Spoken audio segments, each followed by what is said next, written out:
मुझसे मिलने को कौन विकल, मैं हूं किसके हित चंचल। यह प्रश्न शिथिल करता पद को, भरता उर में विहलता है। कि दिन जल्दी जल्दी ढलता है, कि बच्चे प्रत्याशा में होंगे, नीड़ों से झांक रहे होंगे। यह ध्यान परों में चिड़िया के, यह ध्यान परों में चिड़िया के, भरता कितनी चंचलता है। कि दिन जल्दी जल्दी ढलता है। तो बच्चे प्रत्याशा में होंगे, नीड़ों से झांक रहे होंगे कि कब कालवा सर आएंगे, कब कालवा सर आएंगे। तो ये आ गए अपने कालवा सर, और शुरू करते हैं अपन ब्लूप्रिंट बोर्ड जो पैटर्न है उसके हिसाब से। और यकीन मानिए, नाम सुना होगा, सकलास देख लो। तो अब जो बोर्ड ने निर्धारित ब्लूप्रिंट तैयार किया उसी के अकॉर्डिंग पहले हम जो पेपर मॉडल पेपर ले रहे हैं उसी ब्लूप्रिंट के अकॉर्डिंग। और आप एक यकीन मानिए, जो इसके अंदर उत्तर दिए गए हैं वो उत्तर बहुत बेहतरीन है। ना वो पासबुकों से लिए गए हैं, क्योंकि पासबुक आपको पता ही है आधे से ज्यादा आपने पढ़ी होगी, खूब सारी गलतियां की गलतियों ऊपर डाल रखे हैं। तो आप यकीन मानिए इसके उत्तर जो आप इस पैटर्न से अगर आप देते जाओगे तो निसंदेह मेरा यकीन मानिए कि आप 100 में से 100 अंक हिंदी के अंदर जैसे विषय के अंदर भी ला सकते हो। तो हम शुरू करते हैं आज का ब्लूप्रिंट। तैयार हो आप? चलो फिर।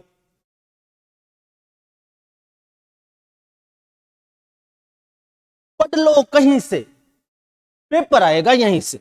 ये बात पहले नोट कर लो, ये अपना डायलॉग रहेगा बीच बीच में। तो बच्चों, सेक्शन 1 के अंतर्गत आपको अपठित पद्यांश और गद्यांश के अंतर्गत प्रश्न आएंगे। तो मेरा यह मानना है कि आपको गद्यांश पढ़ने से पहले आपको 2-3 प्रश्न देखने, ताकि क्या जब हम गद्यांश पढ़ रहे होते हैं उस समय उन प्रश्नों के अगर उत्तर अपन को मिल जाते हैं तो हाथों हाथ उनको मार्क कर सकते हैं, सही कर सकते हैं। जैसे मान लो अपने जैसे ये गद्यांश है, हम गद्यांश नहीं पढ़ रहे हैं, उससे पहले अपन ने प्रश्न देख लिए कि पुस्तकालय की सबसे बड़ी उपयोगिता क्या है, ये अपन ने देख लिया। यहां पर कुछ दे रखा है, आगे अपन ने एक और प्रश्न देख लिया, मनुष्य के लिए पुस्तकालय का योगदान नहीं है। तो हमने 1-2 प्रश्न पढ़कर फिर वापस उत्तर देने की कोशिश की। तो अब अपन इसको ध्यानपूर्वक पढ़ना है, ध्यानपूर्वक पढ़कर। जैसे पुस्तकालय सबसे बड़ा लाभ है ज्ञानवृद्धि। अब जैसे अपन ने पहला प्रश्न पढ़ा कि भाई इसकी उपयोगिता क्या है, तो पहले एक लाइन के अंदर अपन को वो उत्तर मिल गया। तो इसको 1-2 प्रश्न पढ़ने से अपन को फायदा ये मिलता है कि अपन को उत्तर भी 2-1 मिल जाते हैं, और जिसके कारण अपने समय की भी बचत होती है। क्योंकि हिंदी के अंदर सबसे बड़ी जो दिक्कत आती है वो बच्चों को वो एंड तक जूझते रहते हैं उस पेपर को देने के लिए। तो अपन ने इसको ध्यानपूर्वक पढ़कर इसके उत्तर, जैसे पुस्तकालय की सबसे बड़ी उपयोगिता क्या है कि मनुष्य का मान बढ़ाने में, मनुष्य को राजनीति का परिचय देने में, मनुष्य की ज्ञान वृद्धि में, या मनुष्य को भूगोल का परिचय देने में। जाहिर सी बात है पहली पंक्ति में आया था, तो इसका उत्तर हो गया स, मनुष्य की ज्ञान वृद्धि के अंदर। नेक्स्ट क्वेश्चन है अपना कि मनुष्य के लिए पुस्तकालय का योगदान नहीं है। अब यहां ध्यान रखना, क्योंकि यहां पूछा है नहीं है, क्योंकि नहीं का विशेष तौर पर अपन को ध्यान देना है कि पढ़ने की रुचि उत्पन्न करने में लग तो ये भी रहेगा, अवकाश के क्षणों में सच्चा साथ देने में यह भी ठीक है, उपदेश और मनोरंजन के रूप में यह भी है, अमानवीय बुराइयों को उभारने में। अब अमानवीय बुराइयां नहीं, ये जो अमानवीय चीज आई है, हालांकि ये मानवीय अच्छाइयों को आगे बढ़ाने का काम करता, तो क्योंकि हमसे यहां पूछा कि नहीं है, तो नहीं है इसका मतलब ये जो द है ये इसका सही उत्तर है। नेक्स्ट क्वेश्चन कि कौन से छात्र अपना अधिकांश समय पुस्तकालय में बिताते हैं। अब इस प्रश्न को थोड़ा घोर देखना कि समय का दुरुपयोग करने वाले बिल्कुल नहीं, समय का सदुपयोग करने वाले ये हो सकता है, उच्च कक्षा एवं विशिष्ट योग्यता के इच्छुक ये भी हो सकता है, खेलों में दक्षता लेने ये भी नहीं। तो हमारे जो उत्तर है वो दोनों में से एक होंगे। लेकिन अगर गद्यांश को आप अच्छी तरह से पढ़ो और गद्यांश को अगर देखो आप, तो उसमें यहां एक चीज आ रखी है कि अपना विद्यार्थी अधिकांश समय पुस्तकालय में व्यतीत करते हैं। पुस्तकालय मनुष्य में पढ़ने में रुचि उत्पन्न करता है। यदि आप एक बार किसी पुस्तकालय में चले जाएंगे तो ज्ञानवर्धि के शब्द और हमारा मनोरंजन भी करता है, क्योंकि मनोरंजन वाली बात भी आ रखी है। लेकिन यहां पर एक जो उच्च शिक्षा को लेकर है, ये देखो कि उच्च कक्षा तथा किसी विषय में विशेष योग्यता प्राप्त करने वाले विद्यार्थी अपना अधिकांश समय पुस्तकालय में बिताते हैं। तो इसका सही उत्तर हो गया, हमें यहां मिल रहा है। तो उस प्रश्न का उत्तर हमारा हुआ है कि हालांकि ये भी सही है समय का सदुपयोग, लेकिन हमारे जो निबंध है उस निबंध के अंतर्गत ये चीज आ रखी है अपने, तो सही उत्तर हुआ अपना स। अगला प्रश्न देखते हैं अपन। पुस्तकालय शब्द पुस्तक धन आलय दो शब्दों से बना है, तो इसके अंदर हमें संधि पूछी गई है। हालांकि पाठ्यक्रम जो सिलेबस आ रखा है उसके अंदर संधि का जिक्र कहीं नहीं दे रखा है, लेकिन बोर्ड अक्सर देखा गया है कि इसके अंदर उपसर्ग प्रत्यय संधि जैसे या कोई मुहावरों का प्रयोग से संबंधित कुछ प्रश्न ऐसे पूछे जाते हैं। हालांकि पाठ्यक्रम के हिसाब से देखें तो संधि अपने है नहीं, लेकिन सामान्य सी बात पूछी जा रही है। तो यहां पर अ और आ ये मिलकर बड़ा आ हुआ, तो यहां पर जो संधि है वो दीर्घ संधि के अंतर्गत आती है। अगला है कि उपयुक्त गद्यांश का उपयुक्त शीर्षक क्या है। अब जाहिर सी बात है इसमें पूरी जो बात हो रखी है अपने वो पुस्तकालय से संबंधित है, तो उसका जो उत्तर होगा पुस्तकालय का महत्व बिल्कुल यही आता है, क्योंकि ज्ञान का भंडार, पुस्तकों की उपयोगिता, सच्चा साथी, इससे संबंधित कोई नहीं आ रहा है, क्योंकि यहां पर जो सारी बात हो रखी है वो पुस्तकालय से संबंधित है, इसलिए यहां इसका शीर्षक हुआ पुस्तकालय का महत्व। अब नेक्स्ट लास्ट क्वेश्चन है इसके अपठित गद्यांश का कि अवकाश के समय हमारा सच्चा साथी है। जाहिर सी बात है कि पूरा जो अपठित गद्यांश था वो पुस्तकालय को लेकर लिखा गया, तो जाहिर सी सीधा सा उत्तर सामने दिख रहा है कि वो अवकाश के समय हमारा सच्चा साथी पुस्तकालय है। ये हुआ अपना अपठित गद्यांश के जो 6 प्रश्न थे, उन 6 प्रश्नों के अंतर्गत के उत्तर थे। अगला है निम्नलिखित अपठित पद्यांश को। अब पद्यांश के अंदर आपको क्या ध्यान रखना होता है, अधिकतर आज से आज तक जो बोर्ड के अंदर पद्यांश पूछे जाते हैं उन पद्यांशों के अंदर राष्ट्र की संस्कृति को लेकर, देशभक्ति से संबंधित, किसी महापुरुष से संबंधित या किसी वीरता को लेकर ऐसे ही अपठित पद्यांश अगर पूछे जाते हैं तो बच्चे अक्सर होते हैं कि उनके वो शब्दों के अंदर उलझ जाते हैं। बच्चों सबसे बड़ी बात है कि इनके शब्दों के अंदर नहीं उलझना, अपन को उस पद्यांश को पढ़कर ध्यानपूर्वक पढ़कर उसके मूल भाव तक जानना है कि इस पूरे पद्यांश के अंतर्गत ये कहना क्या चाह रहा है। अब अगर मान लो इसको अपन पढ़ें कि कातरता चुप्पी या चीखें या हारे हुओं की खोज जहां भी मिलेगी उन्हें प्यार से सितार पर बजाऊंगा, जीवन ने कई बार उकसा कर मुझे अलंगे सागरों में फेंका है, अगन भट्टियों में झोंका है, मैंने वहां भी ज्योति की मसाल प्राप्त करने के यत्न किए, बचने के नहीं, तो क्या इन टटकी बंदूकों से डर जाऊंगा, तुम मुझको दोषी ठहराओ, मैंने तुम्हारे सुनसान का गला घोंटा है, मैं गाऊंगा, चाहे इस प्रार्थना सभा में तुम सब मुझ पर गोलियां चलाओ, मैं मर जाऊंगा लेकिन मैं कल फिर जन्म लूंगा, कल फिर आऊंगा। अब देखो इस पंक्ति से अपन को मालूम चल रहा है कि ये किससे संबंधित चल रहा है। ये दुष्यंत कुमार की एक कविता है जो लिखी गई है महात्मा गांधी के ऊपर, क्योंकि प्रार्थना सभा के अंदर जो गोली चलाई गई थी वो महात्मा गांधी के ऊपर चलाई गई थी। तो सारांश बिंदु अपना यही रहा इसके अंदर कि ये जो है महात्मा गांधी के ऊपर लिखी गई कविता है। अब इससे संबंधित जो प्रश्न होंगे वो देखो कि कवि ने किस महापुरुष के भावों का उल्लेख किया, नाम कहीं नहीं आया, लेकिन एक पंक्ति से अपन को मालूम चल गया प्रार्थना सभा के अंदर गोली किस पे, तो जाहिर सी बात है महात्मा गांधी। अगला प्रश्न है कि मैं मर जाऊंगा लेकिन मैं कल फिर जन्म लूंगा, कल फिर आऊंगा। पद्यांश की उक्त अंतिम 3 पंक्तियों में कवि क्या कहना चाहता। अब ढंग से इस प्रश्न को देखना आप कि मैं मरने के बाद कल फिर जन्म लूंगा, कवि बार बार मरना और जन्म लेना चाहता है।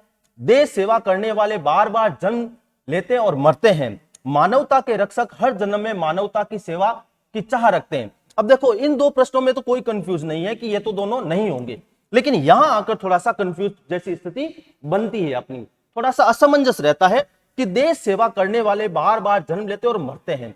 बिल्कुल ये भी सही हो रहा है, लेकिन यहां एक मानवता शब्द आया है, क्योंकि गांधी जी जो थे वो मानवता के उपासक थे। इस कारण से देश सेवा तो है ही है, लेकिन देश सेवा से भी सर्वोपरि उन्होंने मानवता के ऊपर कहा है। तो यहां का जो उत्तर है अगर सही तरीके से देखा जाए तो यहां द उत्तर बैठता है। लेकिन बच्चे अगर मान लो कंफ्यूज होंगे तो वो अक्सर यही करेंगे कि यार ये सही हो सकता है कि देश सेवा, क्योंकि बात तो यह भी सही चल रही है कि देश सेवा करने वाले भी बार बार जन्म लेते और मरते, लेकिन इसका सही जो फैक्ट उत्तर होगा वो होगा मानवता के रक्षक हर जन्म में मानवता की सेवा की चाह रखते हैं।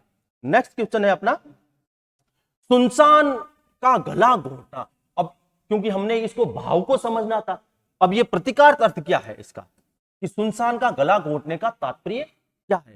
तो इन उत्तरों में से अपन को वो उत्तर मिलेगा कि सुनसान रूपी व्यक्ति की गर्दन दबा देना बिल्कुल ही नहीं हो सकता। ये तो सुनसान में ले जाकर व्यक्ति का गला घोट देता, दिमाग ही नहीं लगाना। यहां पर सुने मानव मन में आशा की उमंगे भर देना, यहां अपन सोच सकते हैं क्या हो सकता है, सुनसान स्थल पर सुंदर गीत गाना, ये नहीं हो सकता है। तो यहां पर यही है कि सुने मानव मन में आशाओं का संचार करना। तो सही उत्तर हुआ अपना स।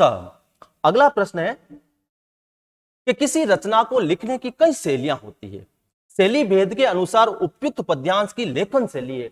अब अगर मान लो आप इसकी लेखन शैली की बात करें तो आपने देखा होगा कि यहां मैं का प्रयोग सबसे ज्यादा हुआ, और जब मैं का प्रयोग चलना शुरू होता है काव्य के अंदर तो मान के चलो कि वो कुछ अपने बारे में ज्यादा बता रहा है। तो अगर मान लो देखा जाए तो जो आत्मकथात्मक शैली है इसको सही है ये बिल्कुल, और वर्णात्मक नहीं है, संवाद नहीं है, और प्रश्न शैली भी नहीं है। ये क्या है, आत्मकथात्मक शैली के अंदर लिखा गया है। नेक्स्ट है इसका अंतिम प्रश्न है कि उपयुक्त पद्यांश का उपयुक्त शीर्षक नीचे लिखे विकल्पों से छांटी। अब दिमाग में रखना क्योंकि ये गांधी जी के बारे में लिखा हुआ है, तो इसका जो उत्तर होगा गद्यांश का, यह शीर्षक दिया जाएगा उन्हीं के इर्द गिर्द चलेगा। अब ज्योति की मशाल हो सकता है, लेकिन इससे बेहतर अगर आगे है तो देखते हैं। अग्रदूत, अच्छा टूट गया, अग्रदूत ये भी कर सकते हैं लेकिन ये इसको नहीं मान सकते। मानवता के मसीहा गांधी जी, ये हो सकते हैं, लेकिन अगला अपन को देखना महावीर स्वामी तो बिल्कुल ही नहीं है।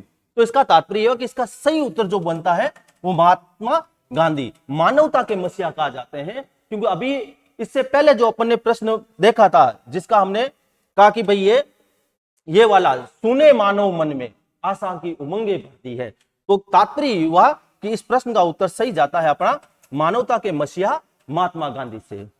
तो ये अपना जो सेक्शन ए के अंतर्गत जो अपन को अपठित पद्यांश और गद्यांश, और बिल्कुल आसान नंबर होते हैं, आप इनमें से 12 में से 12 नंबर ला सकते हो, कोई एक नंबर नहीं कर सकता आपका।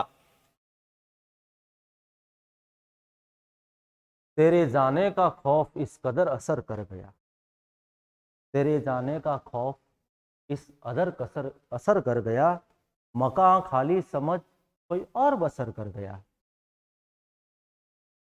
तेरी शहर की गलियों में बहुत सन्नाटा है सरवण, तेरी शहर की गलियों में बहुत सन्नाटा है सरवण, वजह यही रही कोई तेरे गांव ठहर कर गया।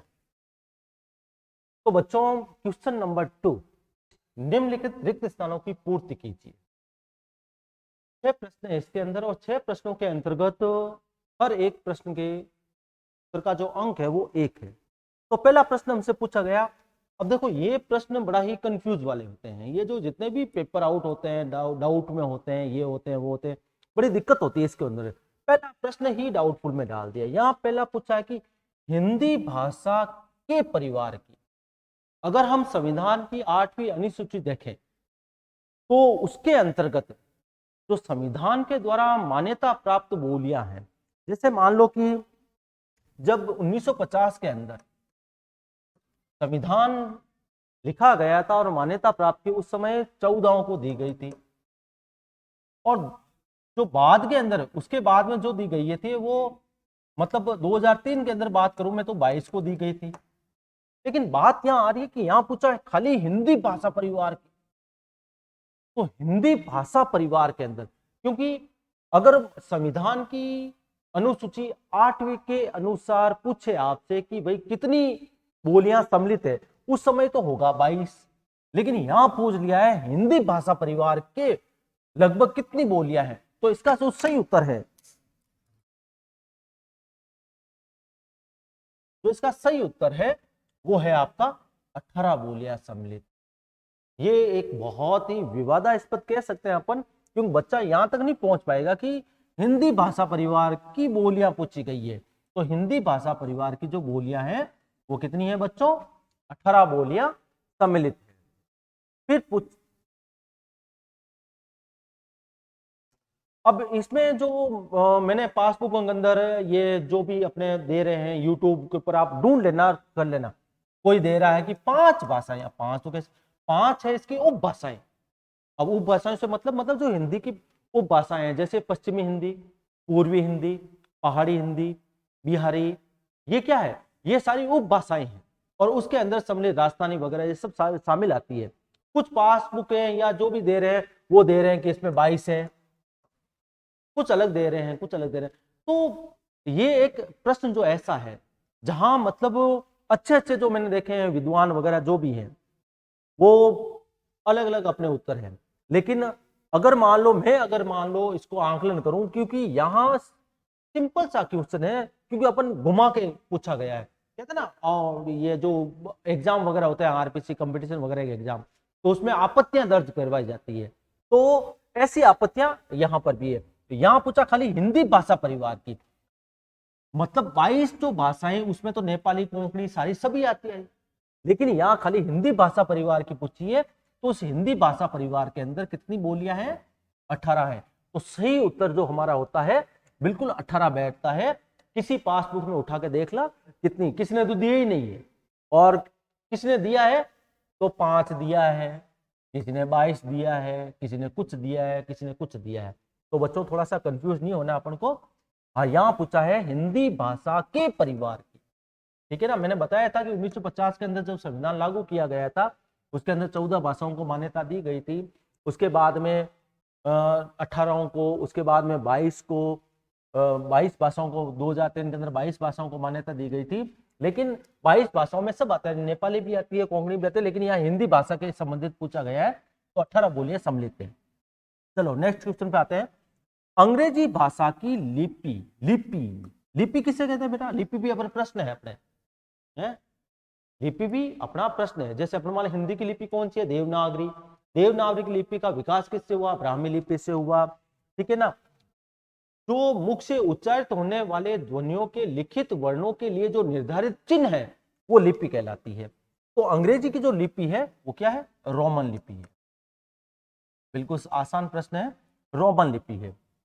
अब यहां पूछा प्रातःकालीन भ्रमण स्वास्थ्य के लिए उपयोगी है, प्रातःकालीन भ्रमण स्वास्थ्य के लिए उपयोगी है, वाक्य में शब्द शक्ति है, बिल्कुल सही है।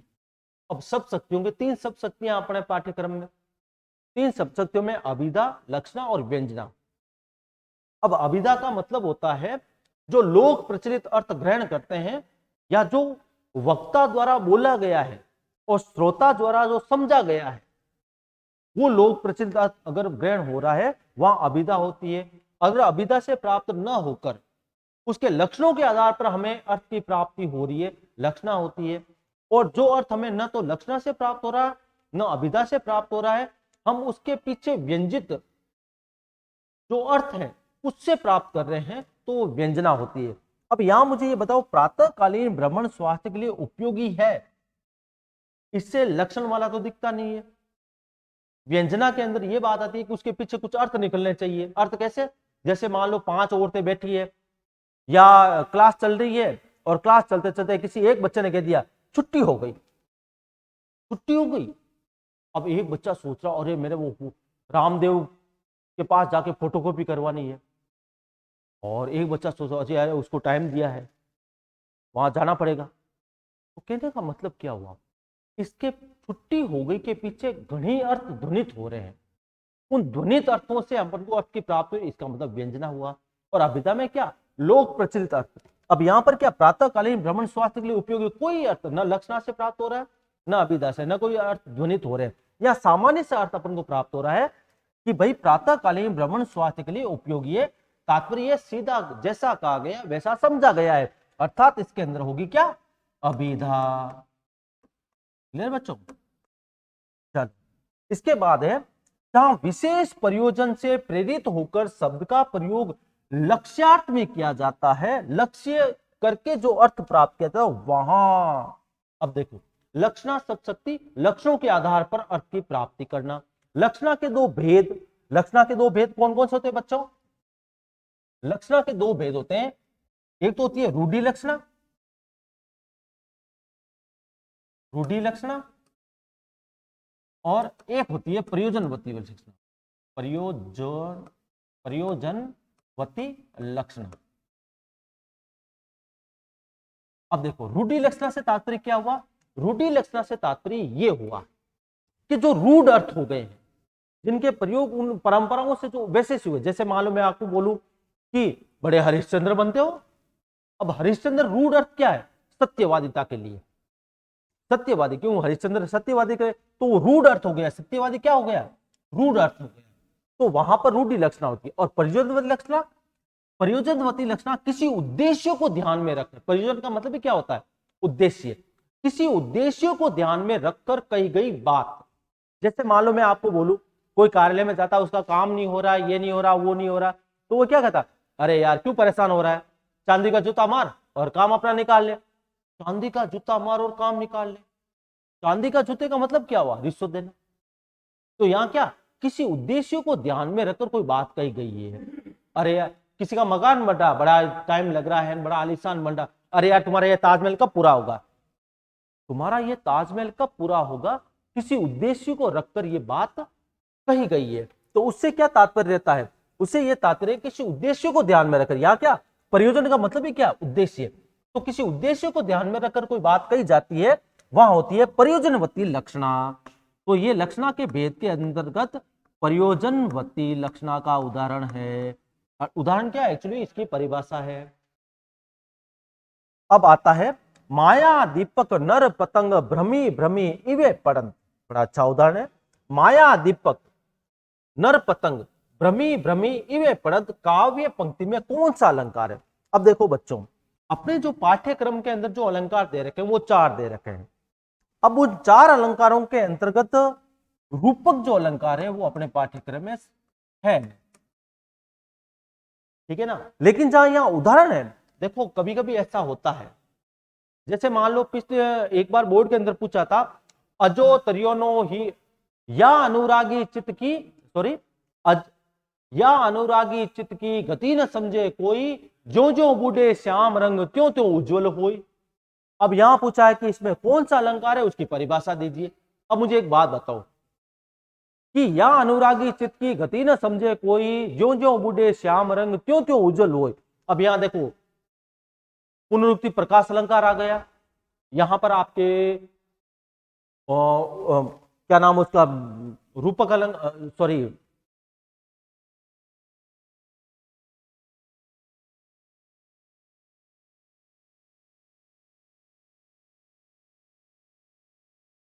जैसे मान लो उदाहरण बताऊं मैं, उदाहरण, एक मिनट, सॉरी बीच में थोड़ा डिस्टर्ब हो गया। जैसे मान लो कि या अनुरागी चित्त की गति न समझे कोई, जो जो बूढ़े श्याम रंग त्यों त्यों उज्जवल हो गई।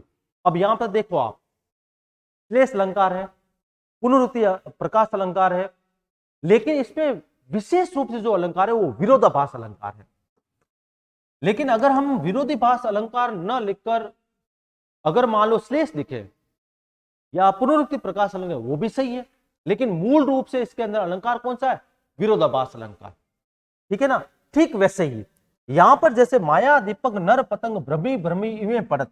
अब माया रूपी दीपक, नर रूपी पतंग, यहां तो अगर बात करें तो रूपक अलंकार है, रूपक अलंकार।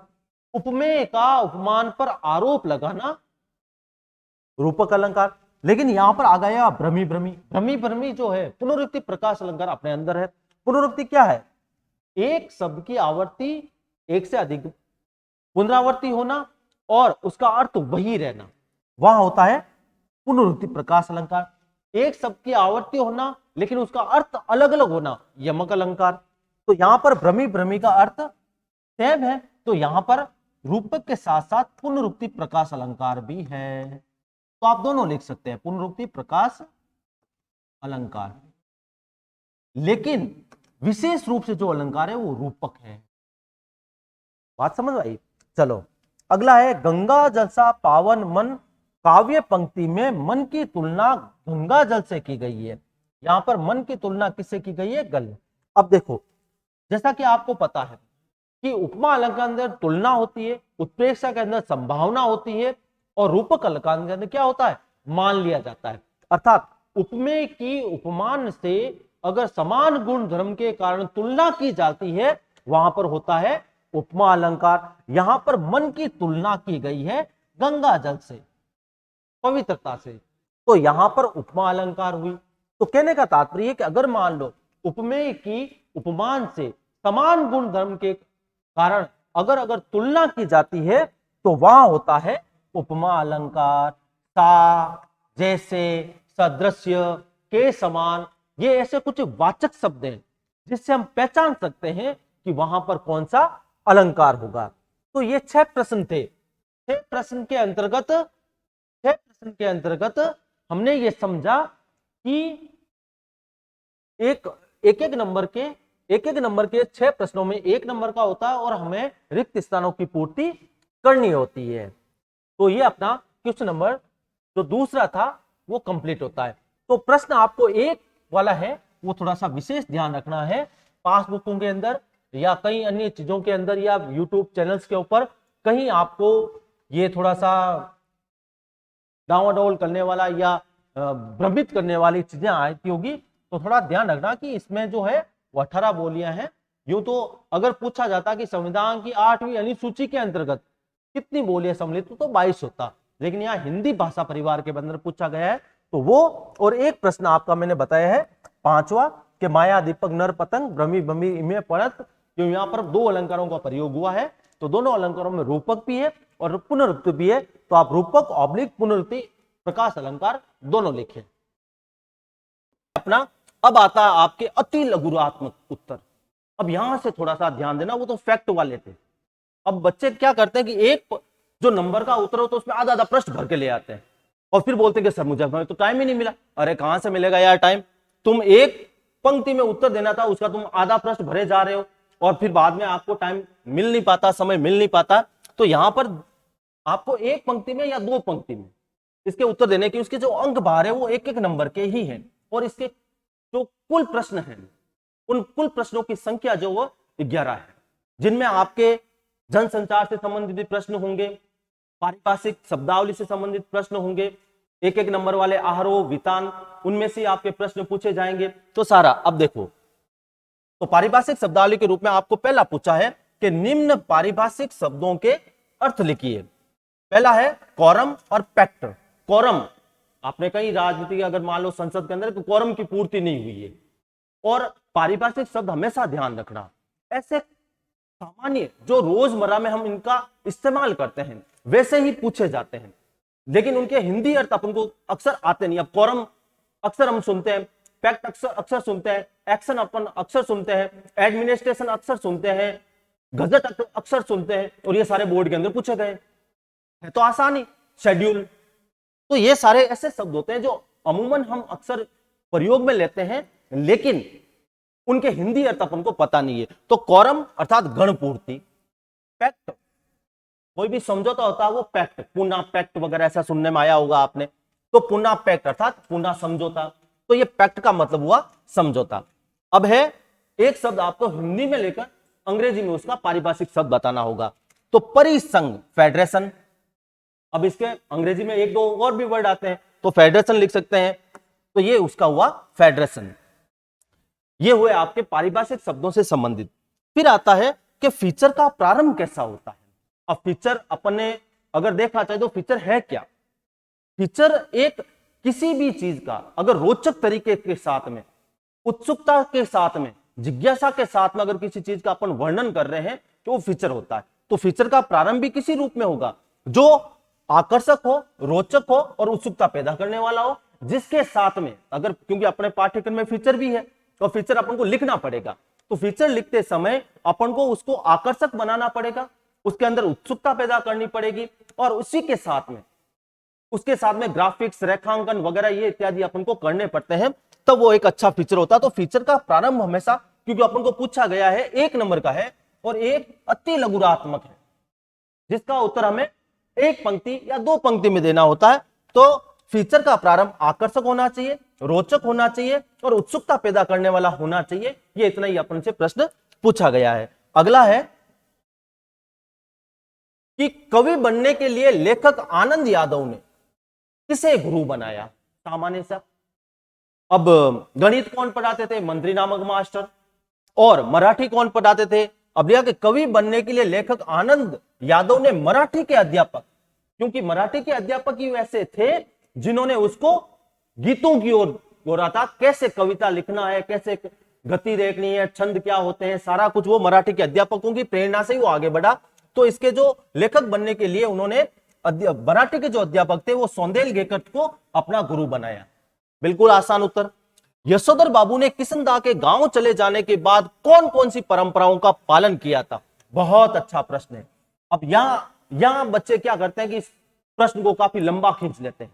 हमें खाली वो परंपराएं बतानी है, ठीक है ना। उन परंपराओं में कौन कौन सी ऐसी परंपराएं थी जिनको किसनदा के गुजर जाने के बाद में या रिटायरमेंट होने के बाद में जो वो गांव चले गए थे अपने, तो उन्होंने कौन कौन सी, और इन परंपराओं से उनके बच्चे जो थे वो खासे परेशान रहते थे।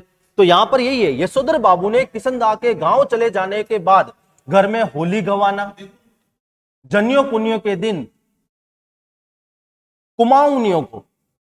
कुमाऊनियों को जनेऊ बदलने के लिए अपने घर आमंत्रित करना तथा रामलीला की तालीम के लिए एक कमरा देना जैसी परंपराओं का पालन किया है। ये तो थोड़ा सा बड़ा हुआ है, लेकिन इसमें बड़ा ज्यादा नहीं कह सकते अपन, लेकिन थोड़ा सा बड़ा हुआ। लेकिन ये 2-3 परंपराएं थी जिनको उनके पत्नी और उनसे बच्चे काफी नाखुश थे, और वो अक्सर कहा करते थे जिन अब तो लोगों के अंदर भी इतनी रुचि नहीं रही है और पप्पा है कि वो पुरानी परंपराओं को लेकर चल रहे हैं। अगला है, डायरी के पन्ने पाठ के आधार पर एन के प्रकृति प्रेम का वर्णन कीजिए। अब ये भी बड़ा है, क्यों प्रकृति लास्ट के अंदर एन फ्रैंक की जो डायरी आती है उस लास्ट के अंदर प्रकृति को लेकर खूब कि प्रकृति बड़ी सुंदर होती है, मुझे प्रकृति को देखते हुए कितना ही आज खुला चांद देखना है, ये है, खूब सारा बड़ा वर्णन किया। लेकिन यहां पर हमें मात्र एक पंक्ति के अंदर उत्तर देना है। तो एन के अनुसार प्रकृति सुंदर होती है और प्रकृति गरीब अमीर के बीच में कोई भेदभाव नहीं करती है, उसके विचार। अगर हम पैराग्राफ पढ़ेंगे, जिस समय वो चांद देखने के लिए लालायित होती थी, चांदनी रोशनी खुले आसमान को देखने के लिए लालायित होती है, उसी पैराग्राफ के अंदर पूछा जाता है, वो लास्ट के अंदर दे रखा होता है कि प्रकृति जो है वो गरीब और अमीर के बीच में कोई भेदभाव नहीं करती है, उसके विचार थे। अगला है कि यशोधर बाबू अपने बच्चों तथा पत्नी से क्या चाहते थे? ये भी अपन देखें तो लिखना चाहेंगे, क्यों कहानी थी और कहानी अपन को अच्छी तरह से याद थी, तो इसका भी उत्तर बहुत बड़ा बन सकता है। लेकिन थोड़ा सा ध्यान रखें, क्योंकि अपन को अति लघुआत्मक के अंतर्गत ये उत्तर है, तो अपन को उसको एक या दो, अब वो क्या क्या चाहते थे कि यशोधर बाबू अपने बच्चों तथा पत्नी से ये चाहते थे कि वे उनका सम्मान करें, बिल्कुल हर बात में उसकी राय लें, क्योंकि उनका बच्चा जो बड़ा बच्चा था, ठीक है, जो विज्ञापन कंपनी में काम करता था, घर के अंदर टीवी भी ले आता, फ्रिज भी ले आता, उनसे पूछता भी नहीं है, उसकी सलाह में तो वहां अंदर ही अंदर वो घुटते हैं, समहाउ इम्प्रॉपर, उनको वो जैसे तैसे उचित अनुचित उसको वो स्वीकार करते हैं। तो उनका मानना था कि बच्चे भले ही वो काम करे, लेकिन अगर मान लो कोई काम कर रहे हैं तो काम करे, अगर मान लो उसके बारे में राय ले ले, पूछ ले तो अच्छी बात है, तो हर बात में उनकी सलाह ले तथा हर मौके पर अपने रिश्तेदारों के वहां जाए, क्योंकि बच्चे जो थे, जो यशोधर बाबू के रिश्तेदार वगैरह थे, वहां बच्चों का आना जाना लगभग समाप्त हो चुका था, वो आते जाते थे। लेकिन यशोधर बाबू अपने घर परिवार के रिश्तों पर अक्सर जाया करते थे, काम पड़ता था। तो अच्छा उत्तर हुआ कि यशोधर बाबू अपने बच्चों तथा पत्नी से ये चाहते थे कि वो उनका सम्मान करें, हर बात में उनकी सलाह लें तथा हर मौके पर अपने रिश्तेदारों के यहां जाएं। अब पूछा है, सिंधु घाटी सभ्यता के 2 महानगर कौन कौन से हैं? सिंधु घाटी सभ्यता के 2 महानगर मोहनजोदड़ो और हड़प्पा है, जो भारत के नहीं दुनिया के 2 सबसे पुराने और नियोजित शहर माने जाते हैं, क्योंकि मोहनजोदड़ो का नियोजन है वो सबसे अच्छा है, सड़कों का निर्माण, नालियों की व्यवस्था, स्नानघर इत्यादि जो अतीत के दबे पांव के अंदर अपने देखे थे। अगला है कि मोहनजोदड़ो हड़प्पा से प्राप्त नर्तकी की मूर्ति किस राष्ट्रीय संग्रहालय में लिखी हुई है? बच्चों, कहने का तात्पर्य है कि अपन को बहुत तरीके से बहुत डीप पढ़ाई करनी पड़ेगी एक एक पंक्ति के बारे में, क्योंकि एक प्रश्न जो है वो कहीं से भी उठाया जा सकता है। तो यहां लिखा, मोहनजोदड़ो हड़प्पा से प्राप्त नर्तकी की मूर्ति दिल्ली के राष्ट्रीय संग्रहालय में रखी गई है। अगला प्रश्न है कि कवि निराला ने अस्तर सुख पर दुख की छाया किसको कहा है? बादल राग। अब ये उत्तर समझो, प्रश्न क्या है, पूछना क्या चाह रहा है? अस्तर सुख पर दुख की छाया, सुख को क्या बोला है इसने? अस्तर, और दुख की छाया किसको कहा गया है? तो आप देख लो, बादल राग के अंतर्गत किसानों को लेकर, मजदूरों को लेकर क्रांति के रूप में बादल का आह्वान किया गया है। तो यहां पर उत्तर लिखा कि क्रांति सदैव वंचितों का प्रतिनिधित्व करती है। बिल्कुल सही है। क्रांति का प्रतिनिधित्व कौन करते हैं? जो सुविधाओं से वंचित रह गए, और पूंजीवादियों के खिलाफ क्रांति की जाती है।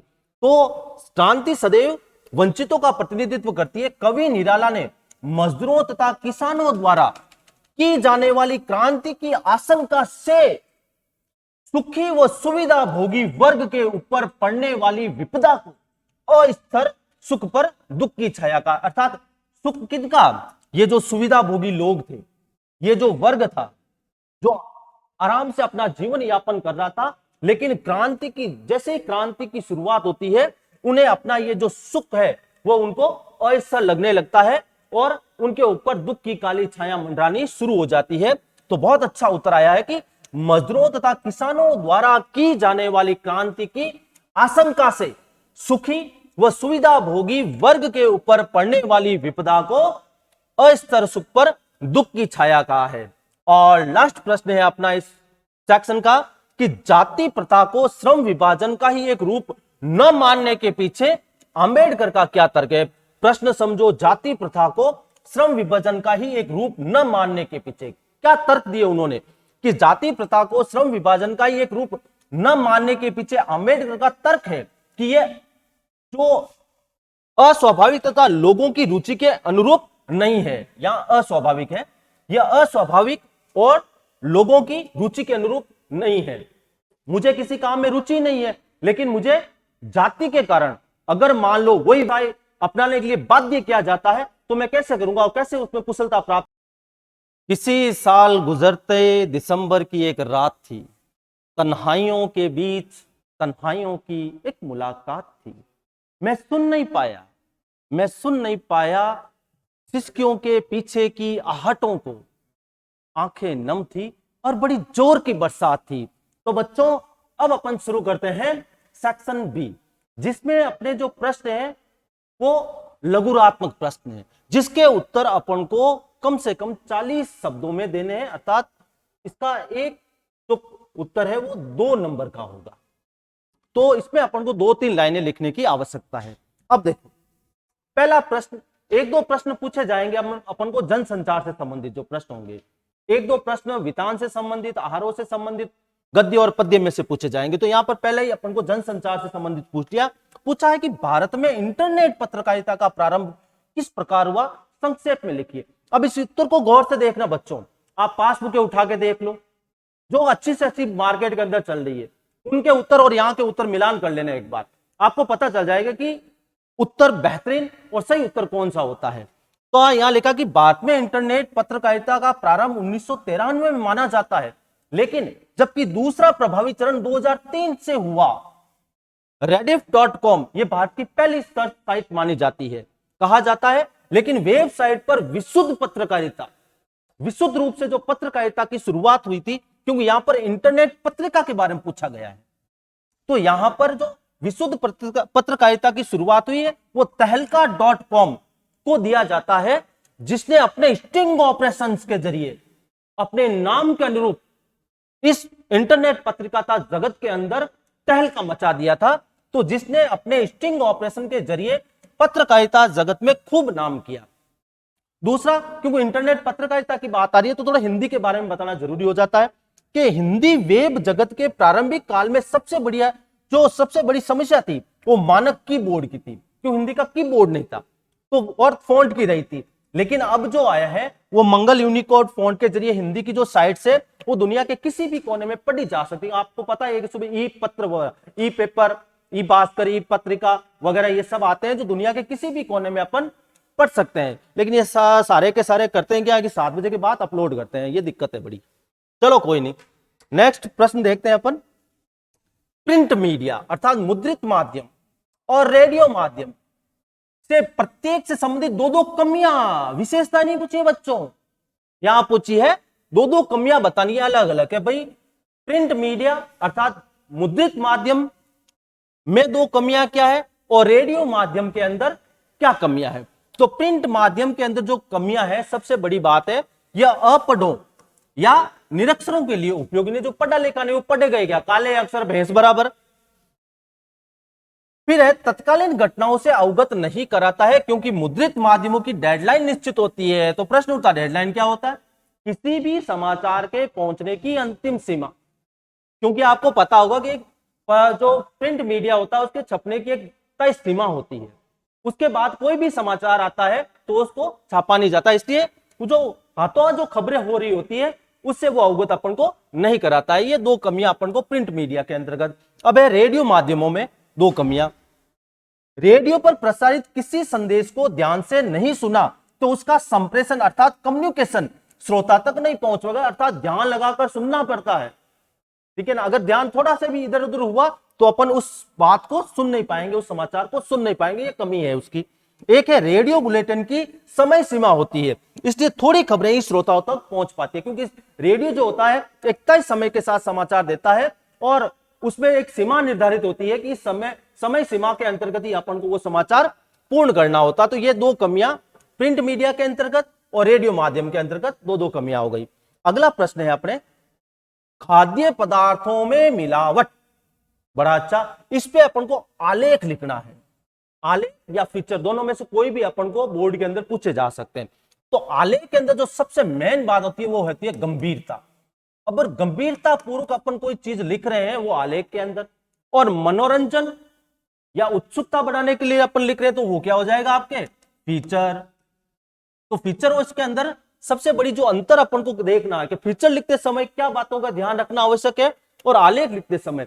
तो अगर फीचर पूछा जाए तो उसके अंदर मनोरंजन तरीके से अगर किसी कुछ सूचना देनी है अपन को तो वो फीचर के अंतर्गत आएगा, और आलेख जो होता है वो लेख का ही एक रूप है, और इस लेख के अंदर सबसे है कि जो लिखने वाला है बड़ी गंभीरता के साथ में उस विषय के ऊपर अपना लिखता है। तो यहां पर लिखा खाद्य पदार्थों में मिलावट।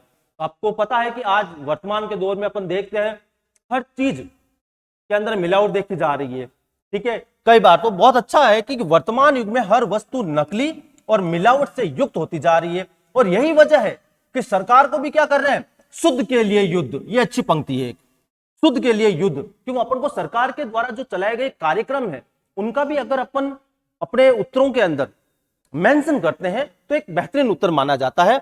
जैसे कार्यक्रम चलाकर इनके खिलाफ नकेल कसी जा रही है। आज लोगों में इतना लालच बढ़ गया है, क्यों लालची, इसी कारण तो वो मिलावट कर रहे हैं, जिसके कारण ये लोग आम जनता के स्वास्थ्य के साथ खिलवाड़ कर रहे हैं। अब घी, दूध, मिर्च, धनिया, ये क्या रोजमर्रा में आने वाली चीजें हैं, इनके अंदर भी मिलावट कर रहे हैं। जैसे मान लो अगर आपका वो मिर्च है तो मिर्च के अंदर पता नहीं वो पत्थर पीस के डाल दिए जा रहे हैं, धनिया है, धनिया के अंदर गद्दे की लीद पीसी के डाली जा रही है। अब बोलो आप इन लोगों से क्या करें। तो ऐसे में भी प्रयोग कर रहे हैं, मुनाफा कमा रहे हैं। वर्तमान युग में ऐसा कोई क्षेत्र नहीं रहा जिसमें मिलावट का कारोबार नहीं फल फूल रहा है। ये लोग स्वास्थ्य वर्धक दवाओं में भी, अब देखो खाने पीने की तो और है बात, दवाओं के ऊपर भी आती है, उनमें भी ये मिलावट कर रहे हैं और लोगों के स्वास्थ्य के साथ खिलवाड़ कर रहे हैं। तो एक गंभीरता के साथ, क्योंकि अपन को ये प्रश्न 2 नंबर का ही पूछा है, तो 2 नंबर के अंदर जितना हो सके सही अच्छी बातें उस उत्तर के अंदर डालने का भरसक प्रयत्न करना चाहिए। तो आलेख भी पूछा जा सकता है और फीचर भी पूछा जा सकता है। तो फीचर मैंने बता दिया, अगर रोचकता के साथ में कोई जानकारी दे रहे हैं तो फीचर होगा, और गंभीरता के साथ में अगर कोई चीज दी जा रही है तो आलेख होगा। अगला है भाषा को सहूलियत से बरतने से क्या अभिप्राय है। 2 कविताएं कुंवर नारायण की अपनी आ रखी है पाठ्यक्रम के अंतर्गत, और कुंवर नारायण प्रगतिवादी कवि भी है और नई कविता आंदोलन से भी जुड़े हुए थे। तो प्रगतिवाद और नई कविता आंदोलन था क्या, मतलब अगर नई कविता देखी जाए तो बिल्कुल नीरसता को लिए हुए, छंद अलंकारों के वाद्य से बिल्कुल मुक्त है। जो बात है सीधी सीधी कहने की बात, हिमायती हैं ये कवि लोग, और उन्हीं में नई कविता आंदोलन से कुंवर नारायण जुड़े हुए थे। तो यहां पर उसी बात को यहां पर लिखा है कि भाषा को सहूलियत से बरतने का क्या अभिप्राय है। भाषा को सहूलियत से बरतने के अभिप्राय है कि कवि ने कथ्य अर्थात कथन और माध्यम अर्थात भाषा के द्वंद्व को, उसके दुविधा को उकेरते हुए भावानुकूल और सहज भाषा के प्रयोग करने की बात कही है। बेहतरीन उत्तर आता है, मतलब हम जो अपन बोलना चाहते हैं, कवि का जो कथन होता है वो कथन, उसका जो माध्यम है वो होती है उसकी भाषा, वो भाषा कैसी होनी चाहिए इसकी बात वो कर रहा है। तो हमने कहा कि इस कथन और माध्यम के द्वंद्व को उकेरते हुए जो मूल रूप से बात आती है वो भावानुकूल भाषा और सहज भाषा में करनी चाहिए। क्यों करनी चाहिए, क्योंकि अच्छी बात या अच्छी कविता का बनना सही बात का सही सब्जेक्ट ढूंढना होता है। अगर आपकी बात अच्छी है तो उसके लिए अच्छे शब्द निर्धारित है। तो किसी कथन का, अच्छी बात या अच्छी कविता का बनना सही शब्द का सही शब्द से जुड़ना होता है, और जब ऐसा होता है तो किसी दबाव या अतिरिक्त मेहनत की जरूरत नहीं होती है। क्योंकि आपने कविता के अंदर पढ़ा होगा लास्ट के अंदर कि भाई बात ने जो एक शरारती बच्चे की तरह मुझसे खेल रही थी, मुझे पसीना पहुंचते हुए। अब कवि को पसीना क्यों आ रहा था? क्योंकि उसका कथन सीधा और सरल था, लेकिन उसको वो बार बार घुमा घुमा कर बात बताया जा रहा था, इसलिए वो अतिरिक्त मेहनत कर रहा था, इस कारण उसे पसीना आ रहा था। तो बात ने जो एक शरारती बच्चे की तरह मुझसे खेल रही थी, मुझे पसीना पहुंचते हुए पूछा, क्या तुमने भाषा को सहूलियत से बरतना कभी नहीं सीखा? तो भाषा को सहूलियत से बरतने का तात्पर्य क्या हुआ? क्योंकि वो अतिरिक्त दबाव क्यों पड़ा था उसके ऊपर? क्यों वो अतिरिक्त घुमा फिरा कर वो बात कह रहा था, तो वो सहूलियत से नहीं हो रहा था। क्योंकि क्लिष्ट और दुरूह अर्थात कठिन और जिसको वहन करना मुश्किल हो, दुरूह भाषा का प्रयोग कविता के सौंदर्य, उसकी स्वाभाविकता और उसकी मौलिकता को समाप्त कर देता है। काव्य की भाषा कैसी होनी चाहिए? भाषा सहज, सरल, सुबोध होनी चाहिए, जो आसानी से लोगों को समझ में आ जाए। और इतनी सी बात वो कवि समझा नहीं पा रहा था। तो भाषा को सहूलियत से बरतने का तात्पर्य कि अपने कथन की भाषा बिल्कुल सहज सरल होनी चाहिए, ताकि लोगों को आसानी से वो समझ में आ जाए। बड़ा अच्छा उत्तर था ये। अगला है, कविता के बहाने कविता में बताइए कि सब एक घर कर देने के माने क्या होते हैं। अब यहां पर देखो, बहुत अच्छा प्रश्न पूछा है और बेहतरीन उत्तर है इसका, कि कविता के बहाने कविता में सब घर एक कर देने के माने का तात्पर्य है कि बच्चा जो होता है वो सभी भेदभाव, अलगाव, वैमनस्य को भुलाकर एकता को स्थापित करता। क्यों? बच्चे के अंदर जो चीज है वो भेदभाव को जानता नहीं, जाति धर्म को नहीं मानता है। वैसे ही कविता क्या करती है? कविता भी किसी धर्म, किसी जाति, अमीर गरीब, ऊंच नीच, बड़ा आदमी, उसके बारे में कोई नहीं जानती है वो। तो बच्चा भी ऐसा ही होता कि अगर बच्चे का मन हुआ, सामने झोंपड़ी के अंदर खेल रहा है छोटा सा बच्चा, उसके साथ खेलना शुरू हो गया, उसे नहीं पता कि ये गरीब है, निम्न जाति का होगा, ये होगा, ऐसा वो नहीं जानता। तो बच्चा क्या करता है, उसकी खेलने की रुचि है, वो उसके पास चला जाता है। अब आगे ये भी लिखा नहीं कि बच्चों के खेल में किसी प्रकार की सीमा का कोई स्थान नहीं होता है। अब वो चाहे वो घर की सीमा हो, चाहे भाषा की सीमा हो, कोई हो, बच्चों के खेल में किसी तरह, और बच्चों के खेल की तरह ही कविता भी क्या है? शब्दों का खेल है। जैसे मुक्तिबोध की पंक्ति है ना कि काश की मैं तोता होता तो क्या होता, तोता होता और क्या होता। ये क्या है? शब्दों के साथ में खेलना, कि काश की मैं तोता होता तो क्या होता, तोता होता और क्या होता। यह है शब्दों के साथ में खेलना। क्योंकि शुरुआती दौर के अंदर हम शब्दों की गंभीरता को नहीं समझ पाते हैं, शब्द के वजन को नहीं समझ पाते हैं।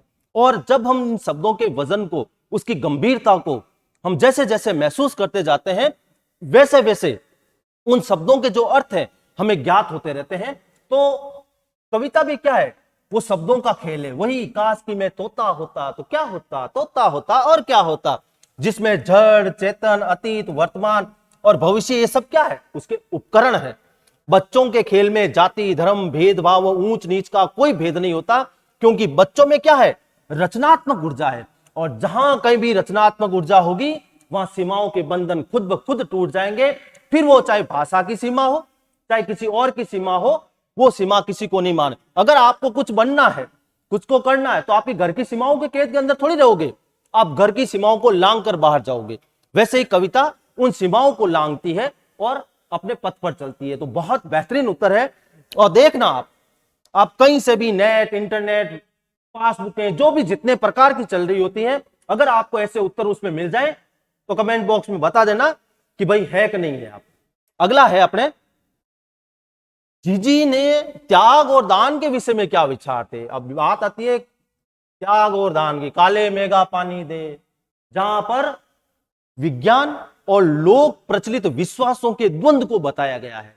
यहां लेखक अपने स्मरण के माध्यम से वो बचपन की बातों को याद करते हुए बड़ा अच्छा सुंदर पाठ लिखता है, जिसके अंतर्गत आपके हैं एक तो विज्ञान और एक लोक प्रचलित विश्वास जो हमारे मन के अंदर बैठे हैं, उनके बीच का जो द्वंद्व है उसी को बताएगा। उसी को बताते हुए जब वो लेखक जो होता है, वो दीदी द्वारा, जो जीजी है उसके द्वारा जो काम है, जो भी उसे करवाए जाते हैं, जैसे सतिया बनाना, ये करना, वो सारी बातें बताते हैं, तो वो करता नहीं है, उसको ढकोसला मानता है इनको। तब वो उसको जीवन के अंदर के त्याग और दान होता क्या है उसके विषय में बताती है कि जीजी के त्याग और दान के विषय में विचार थे कि बिना त्याग के दान नहीं होता। यदि व्यक्ति के पास लाखों करोड़ों रुपए हैं और उसमें से कोई 2-4 रुपए किसी को दे दे तो ये त्याग नहीं होता। खूब सारा पड़ा, उसमें से 10 रोटियां आपके पास पड़ी है, ठीक है, और सामने कोई आ गया और आपने एक रोटी निकाल के दे दी, वो थोड़ी होता है दान। त्याग कौन सा होता है? त्याग तो वह होता है जो चीज हमारे पास भी कम है, जिसकी हमें भी जरूरत है, लेकिन हम अपनी जरूरत को पीछे रखकर, दूसरों के कल्याण के लिए जो दे, वह त्याग और दान होता है और उसी का हमें फल मिलता है। इसी कारण से जैसे वो इंद्र सेना के ऊपर पानी उड़ेलने की बात आती है ना, कि यार तुम्हें पीने के लिए तुम्हारे पास पानी नहीं है, लेकिन फिर भी तुम इन इंद्र मेंढक मंडली इंद्र सेना के ऊपर ये क्यों जो पानी है वो बर्बाद कर रहे हो? तो वो कहती है कि ये तो है, क्या है, ये अपन दान देते हैं क्योंकि उस चीज की कमी और अभाव हमारे पास भी है।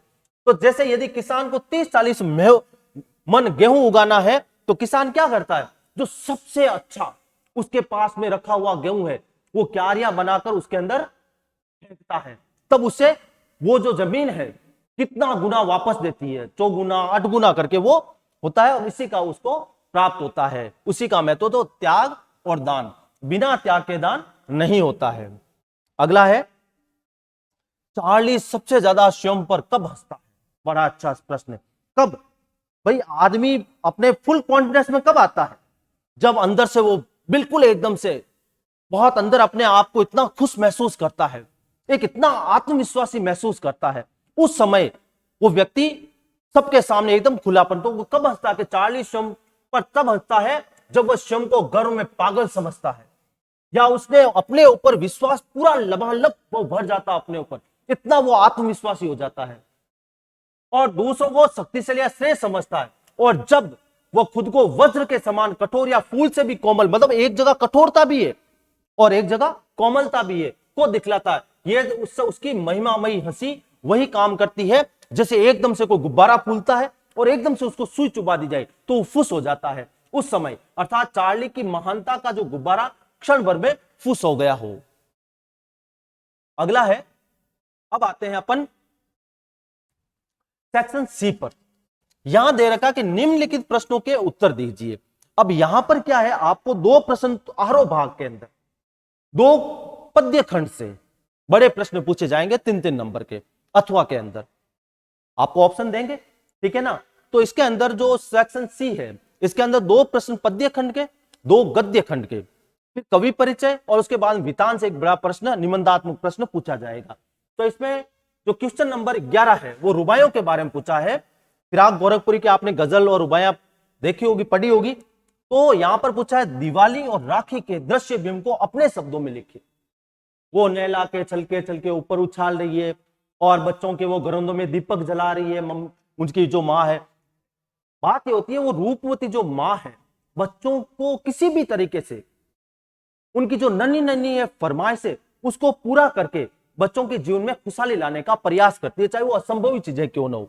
तो रुबाइयों के आधार पर घर आंगन में दिवाली और राखी के दृश्य बिंबों में हिंदी का एक घरेलू रूप दिखता है और ये घरेलू रूप हमें जैसे सूरदास की याद दिलाता है। ऐसे भाषा की सहजता के साथ ही प्रसंग भी सूरदास के वात्सल्य वर्णन की सादगी की स्मृति को पुनर्जीवित करता है।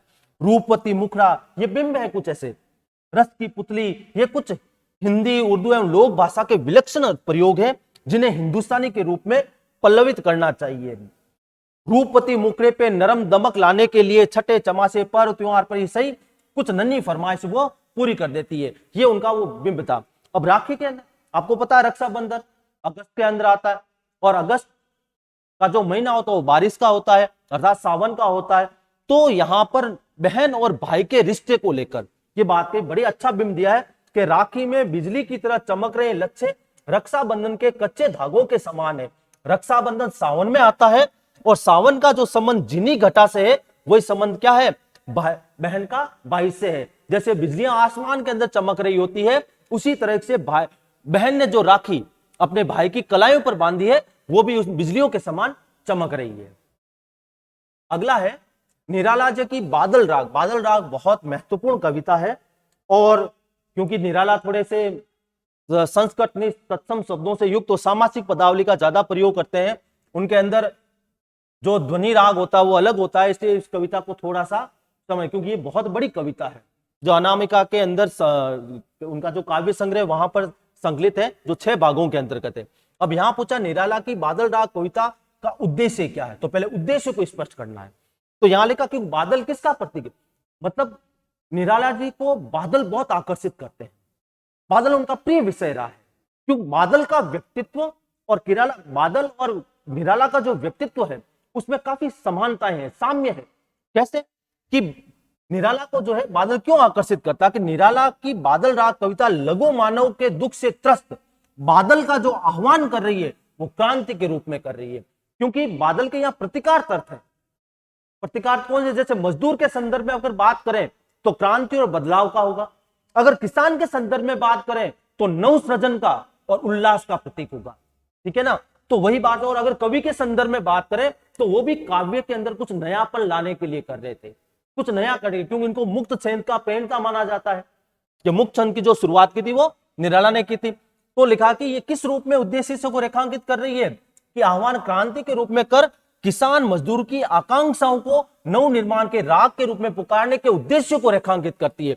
जैसे विप्लव रव से छोटे ही शोभा पाते हैं, विप्लव रव से, रव अर्थात स्वर, विप्लव का मतलब क्रांति, क्योंकि जब भी क्रांति होती है उसके जो परिणाम है उनके छोटे जो बच्चे होते हैं उन्हीं को प्राप्त होते हैं। क्योंकि क्रांति सदैव किसका प्रतिनिधित्व करती है, वंचितों का प्रतिनिधित्व करती है। इस उद्देश्य से बादल राग कविता लिखी गई है। अब आगे क्या पूछा है कि वर्तमान सामाजिक परिवेश में इस रचना के प्रभाव का आकलन कीजिए। बिल्कुल वर्तमान परिप्रेक्ष्य में। देखो बच्चों, जब तक अपन प्रश्न को ढंग से नहीं पढ़ेंगे उसमें पूछा क्या गया है और अपन उत्तर क्या दे, अक्सर बच्चे क्या उत्तर लिखते लिखते लिखते 3-4 लाइन को यूं फ्लो में चला लेते हैं और उनका उत्तर होता 5-6 पंक्तियों के बाद उनका उत्तर सही उत्तर आना शुरू होता, वो गलत है। आप किसी भी प्रश्न का उत्तर देते समय उस उत्तर को प्रारंभिक पंक्तियों के अंदर उसको पूरी तरह से स्पष्ट करो कि इसका उत्तर ये होगा। बाद में बीच में आप भले उसको थोड़ा सा बढ़ाना चाहो, अगर निबंधात्मक है तो बढ़ा सकते हैं। अब दूसरा इसमें पूछा कि वर्तमान सामाजिक परिवेश में, अब वर्तमान सामाजिक परिवेश में इस रचना के प्रभाव का यदि आकलन करें तो यह देखा जा सकता है कि यह कविता वंचितों की पक्षधरता की अनुगूंज है। वंचित कौन से, जो सुविधाओं से वंचित रह चुके हैं, क्योंकि यहां पर क्या अटालिका नहीं रे, यहां भी क्या है, इन वंचितों की अनुगूंज है कहकर कवि ने स्पष्ट किया है।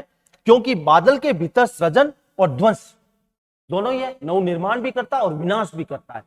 तो यहां पर पुरानी मान्यताओं के विनाश की बात है और नए का सृजन, नए का स्वागत करने की बात करते हैं। जैसा निराला ने अपने व्यक्तित्व का भी तो बादल के रूप में बताया है, क्योंकि वो पुरानी मान्यताओं को ध्वंस करना चाहता है और उसकी जगह पर काव्य के अंदर जो है वो नएपन का वो स्वागत करने का आकांक्षी है। तो बादल के भीतर दोनों शक्तियां हैं, सृजन की भी है और ध्वंस की भी है, एक साथ समाहित रहती है। क्योंकि निराला का व्यक्तित्व बादल के स्वभाव के करीब है। बादल किसान के लिए उल्लास और निर्माण का, तो मजदूर के संदर्भ में क्रांति और बदलाव का अग्रदूत है। धरती के भीतर सोए अंकुर नव जीवन की आशा से सिर ऊंचा करके बादल की उपस्थिति दर्ज करा रहे हैं।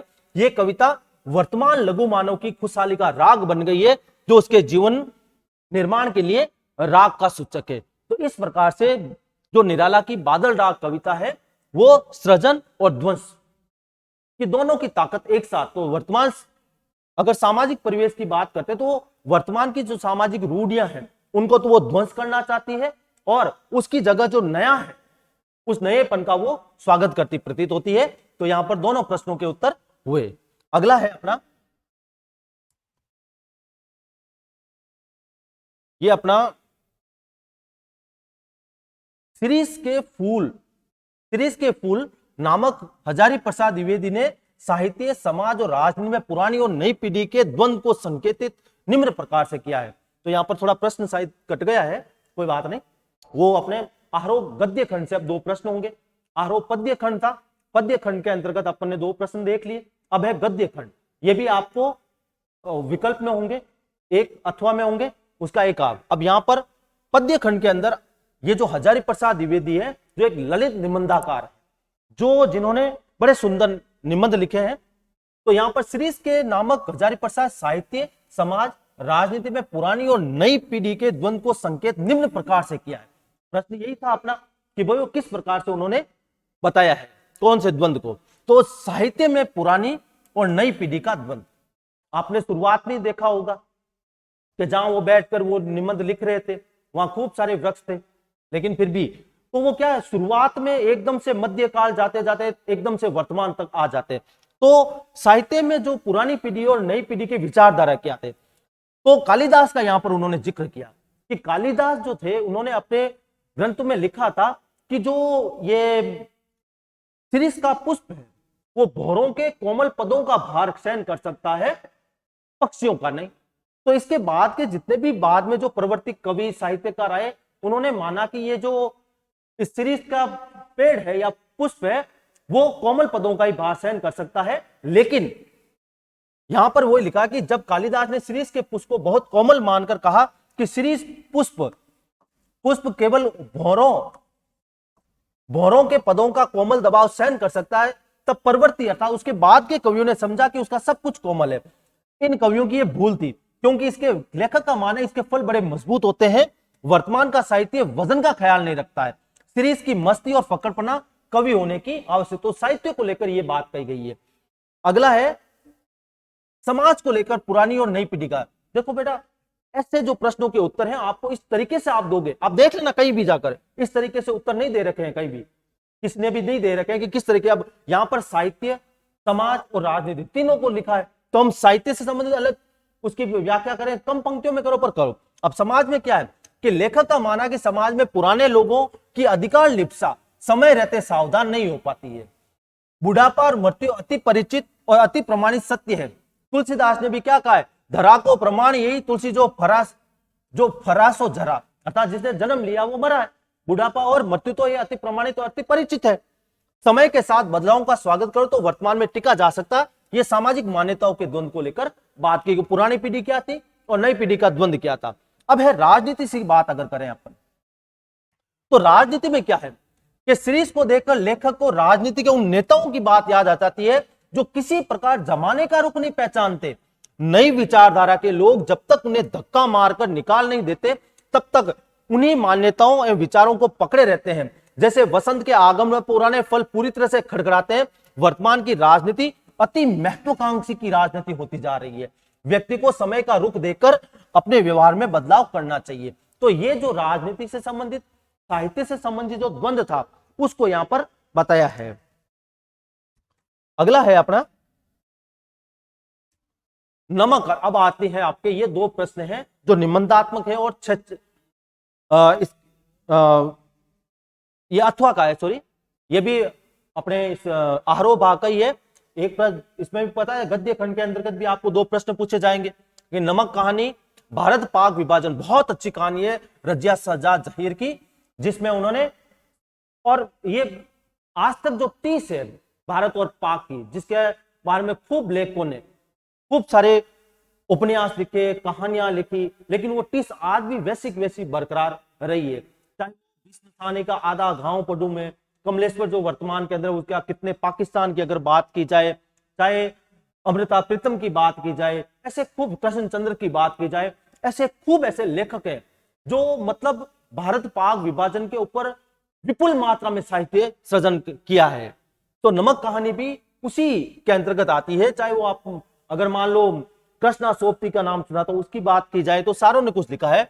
तो नमक कहानी में भारत पाक विभाजन के बावजूद भी मानवीय भावनाओं की, समझो बेटा, मानवीय भावनाओं की समानता की कथा है। बिल्कुल सही है, इसको अपन के ऊपर टिप्पणी करनी है। तो नमक कहानी भारत पाक के विभाजन के बावजूद मानवीय भावनाओं की समानता की कथा है। और ये कहानी मुख्य पात्रों, ये मानवीय संवेदना की समानता की बात किन किन पात्रों में आई है। एक तो सफिया के अंदर जो इसकी मुख्य लेखिका है, सिख बीबी, और दो देशों के मध्य आधिकारिक के माध्यम से व्यक्त हुई है, चाहे वो लाहौर का अधिकारी हो चाहे वो दिल्ली का अधिकारी हो। कि रजिया सजाद जहीर की यह कहानी भारत पाक विभाजन के बाद विस्थापित पुनर्वासित के दिलों को टटोलती एक मार्मिक कहानी है। विस्थापित होकर आई सिख बीबी का लाहौर को अपना वतन बताना और सौगात के अर्थात भेंट के तौर पर लाहौर का नमक लाने की फरमाइश करना मानवीय भावनाओं को दिखाता है कि रह रही है वो दिल्ली के अंदर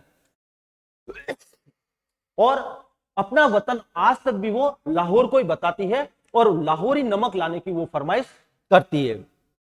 और फिर वहीं पाकिस्तान के कस्टम अधिकारी द्वारा नमक ले जाने की इजाजत देते हुए दिल्ली को अपना वतन बताना भी क्या है, एक मानवीय समानता का सूचक है, संवेदना का। इसी तरह भारतीय कस्टम अधिकारी सुनील दास गुप्त का द्वारा अपना वतन ढाका बताना उसी संवेदना के रूप में देखा जा सकता है। लेखिका का मानना है अगर ये हार्दिक पहलू कौन सा, कि जो भारत के अंदर या दिल्ली के अंदर रहने वाली सिख बीबी का लाहौर का अपना वतन मानना और लाहौर के कस्टम अधिकारी को दिल्ली को अपना वतन मानना, अगर ये हार्दिक पहलू एक दूसरे के हृदय के अंदर रहेगा तो शायद जो ये सरहदें हैं एक दिन बेमानी हो जाएगी। तो सुनील दास गुप्त द्वारा अपना वतन ढाका बताना उसी संविदा के रूप में देखा जा सकता है। लेखिका का मानना कि हार्दिक पहलू जब तक सरहद के आर पार जीवित है तब तक उम्मीद की जा सकती है कि राजनीतिक सरहदें एक दिन बेमानी हो जाएगी। मानवीय भावनाओं की समानता को व्यक्त करता लाहौर के कस्टम अधिकारी का यह कथन सारगर्भित है। यह बहुत अच्छा है, यह कथन आपको ध्यान में रखना, और ऐसे प्रश्न आए तो यह कथन आपको इनवर्टेड कोमा के अंदर लिखना है कि उनको यह नमक देते वक्त मेरी तरफ से कहिएगा कि लाहौर अभी तक उनका वतन है और दिल्ली मेरा, तो बाकी सब रफ्ता रफ्ता ठीक हो जाएगा। और अगर मान लो यही बात जो वर्तमान की पीढ़ी है, जो नई पीढ़ी है, अगर मान लो अपनी जन्मस्थली के प्रति वह ऐसा कैसा अगर लगाव रहा तो यह माना जा सकता है। खांसी चले तो यूं मत बोलना आम आदमी की पार्टी का है ना, चलो खांसी से तो बहुत बार आदमी प्रसिद्ध हुआ था, हम भी हो जाए क्या पता।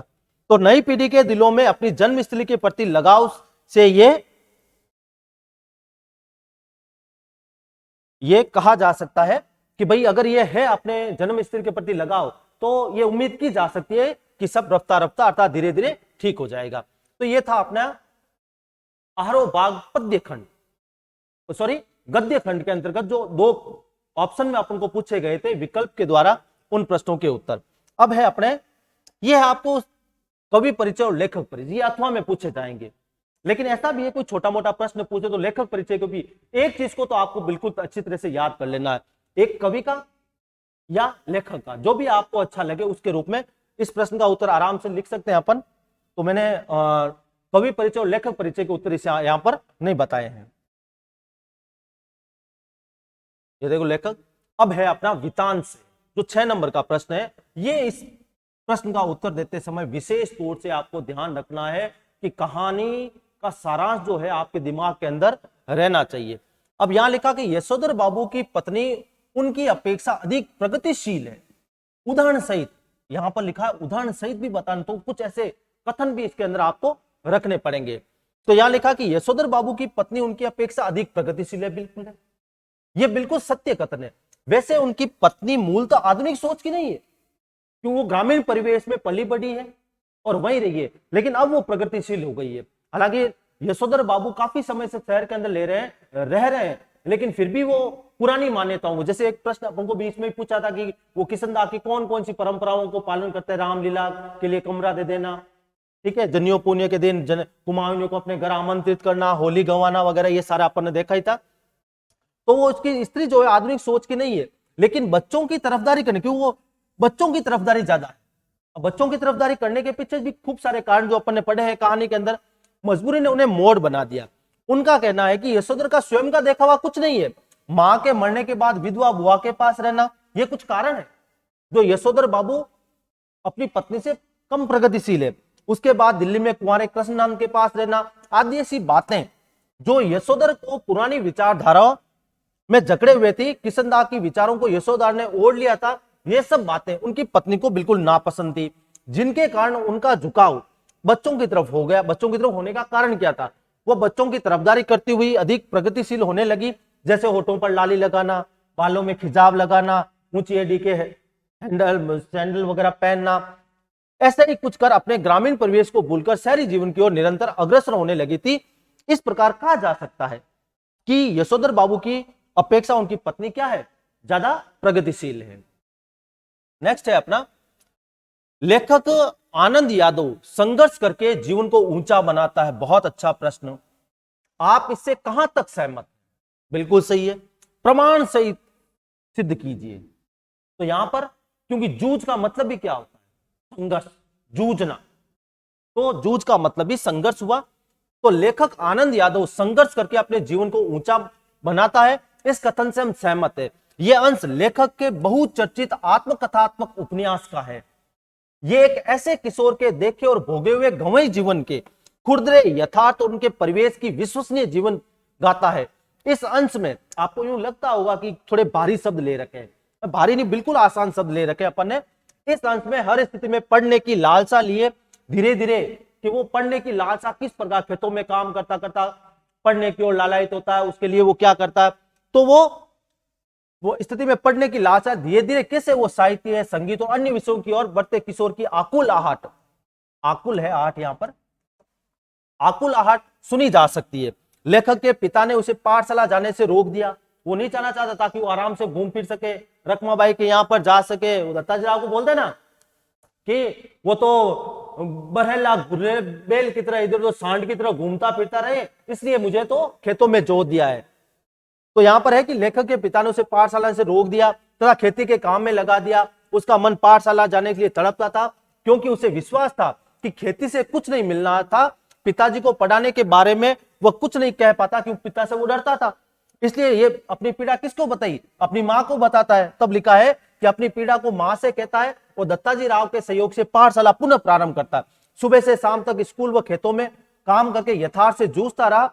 आनंदा को परिवार, समाज, आर्थिक, विद्यालय आदि हर स्तर पर संघर्ष करना पड़ा, प्रत्येक स्तर पर, क्योंकि यहाँ पे लिखा है लेखक आनंद यादव संघर्ष करके जीवन को आगे बढ़ाया है। तो उसे जूझने की भावना को उजागर, तो आनंदा परिवार, समाज, आर्थिक, विद्यालय आदि हर स्तर पर संघर्ष। अगर विद्यालय की बात वो मिल जाता है, वसंत पाटिल से उसकी दोस्ती होती है, तो सारी बातें आती है। आदि हर स्तर पर संघर्ष करना पड़ा, जो उसके जूझने की भावना को उजागर करता है। वह कविता पाठ करने लगा, गणित में भी अव्वल आने लगा। यह कहानी प्रतिकूल परिस्थितियों में भी उसको, प्रतिकूल परिस्थितियों के अंदर भी संघर्ष की एक कहानी है। कथा नायक को अंत में अपने संघर्ष में सफलता प्राप्त होती है, अर्थात सफलता मिलती है। यह हुआ अपना वितान से संबंधित जो बड़ा प्रश्न है 6 नंबर का। यह बेटा ध्यान रखना कि 6 मार्क्स का है, तो इसको अच्छे से बांध कर गूंथ कर ऐसे प्रश्नों के उत्तर आपको देने हैं। अब है सप्रसंग व्याख्या, यह है आपका सेक्शन डी। ये भी अब डी के अंतर्गत आपको, ये भी आपको विकल्प के अंतर्गत आहरो जो है पुस्तक अपनी, उसके पद्य खंड से 2 आपको दिए जाएंगे, जिसमें से एक की व्याख्या करनी होगी आपको, और एक गद्य खंड से दी जाएगी जिसकी आपको सप्रसंग व्याख्या करनी है। अब देखो, निम्नलिखित पद्यांश की सप्रसंग व्याख्या कीजिए। पहले तो ये समझो कि ये किस अंश से लिया गया है, इसके रचयिता कौन है, कवि लेखक कौन है, क्योंकि अक्सर बच्चे क्या करते हैं, गलती कर देते हैं। ठीक है, तो यहां पर पहले ये देखते हैं, अपन को पहले समझना है कि जो अपन को दिया जा रहा है वो किस कविता से या पाठ से लिया गया है। तो यहां पर प्रभु प्रलाप सुनी कान विकल भय बानर निकट, तो ये दिखती बात ये तुलसीदास से संकलित है या उतरित या लिया गया है। ठीक है, तो लेखक का, कवि का नाम अपने सामने आ गया। ठीक है, अध्याय का नाम सामने आ गया, तो इसकी सप्रसंग व्याख्या। अब सप्रसंग व्याख्या करते समय आपको विशेष तौर पर ध्यान रखना, सप्रसंग व्याख्या होती क्या, आपको पहले सप्रसंग, स का मतलब संदर्भ हुआ और प्रसंग का मतलब, प्रसंग का मतलब प्रसंग हुआ। अक्सर क्या बच्चा है, संदर्भ में तो प्रसंग डाल देते हैं, प्रसंग में संदर्भ डाल देते हैं, फिर व्याख्या और फिर बाद में इसके विशेष। ये 3 चीजें होती है जो आपको इसके अंदर लिखनी है। अब देखो आगे, अब यहां पर सप्रसंग, प्रस्तुत, सोरठा और चौपाई, ये एक महत्वपूर्ण बात यहां पर।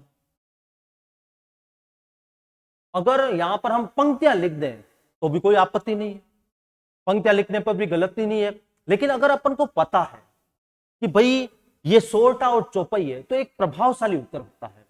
और अध्यापक जब इसको चेक करता है तो उसके सामने कुछ आते हैं कि बच्चे को पता है कि ये सोरठा और चौपाई, अपन पंक्तियां लिखे सब भी सही है। ठीक है, लेकिन एक प्रभावशाली उत्तर लिखने के लिए अपन ने लिखा कि ये प्रस्तुत जो सोरठा और चौपाई है, हमारी पाठ्य पुस्तक आहरो में संकलित रामचरितमानस के लंका कांड से ली गई है। अब सीधा सा अपन से उद्धृत अंश उसका रामचरितमानस। अब देखो, आपने कितने प्रश्नों का उत्तर दे रहे हो आप, कि आपको पता कि इस रामचरितमानस के अंदर है, उसके जो 7 कांड है उनमें से एक कांड लंका कांड है उसके अंदर, और शीर्षक क्या दिया है, लक्ष्मण मूर्छा रामविलास, शीर्षक से उत्तरित है। ये एक प्रभावशाली उत्तर है।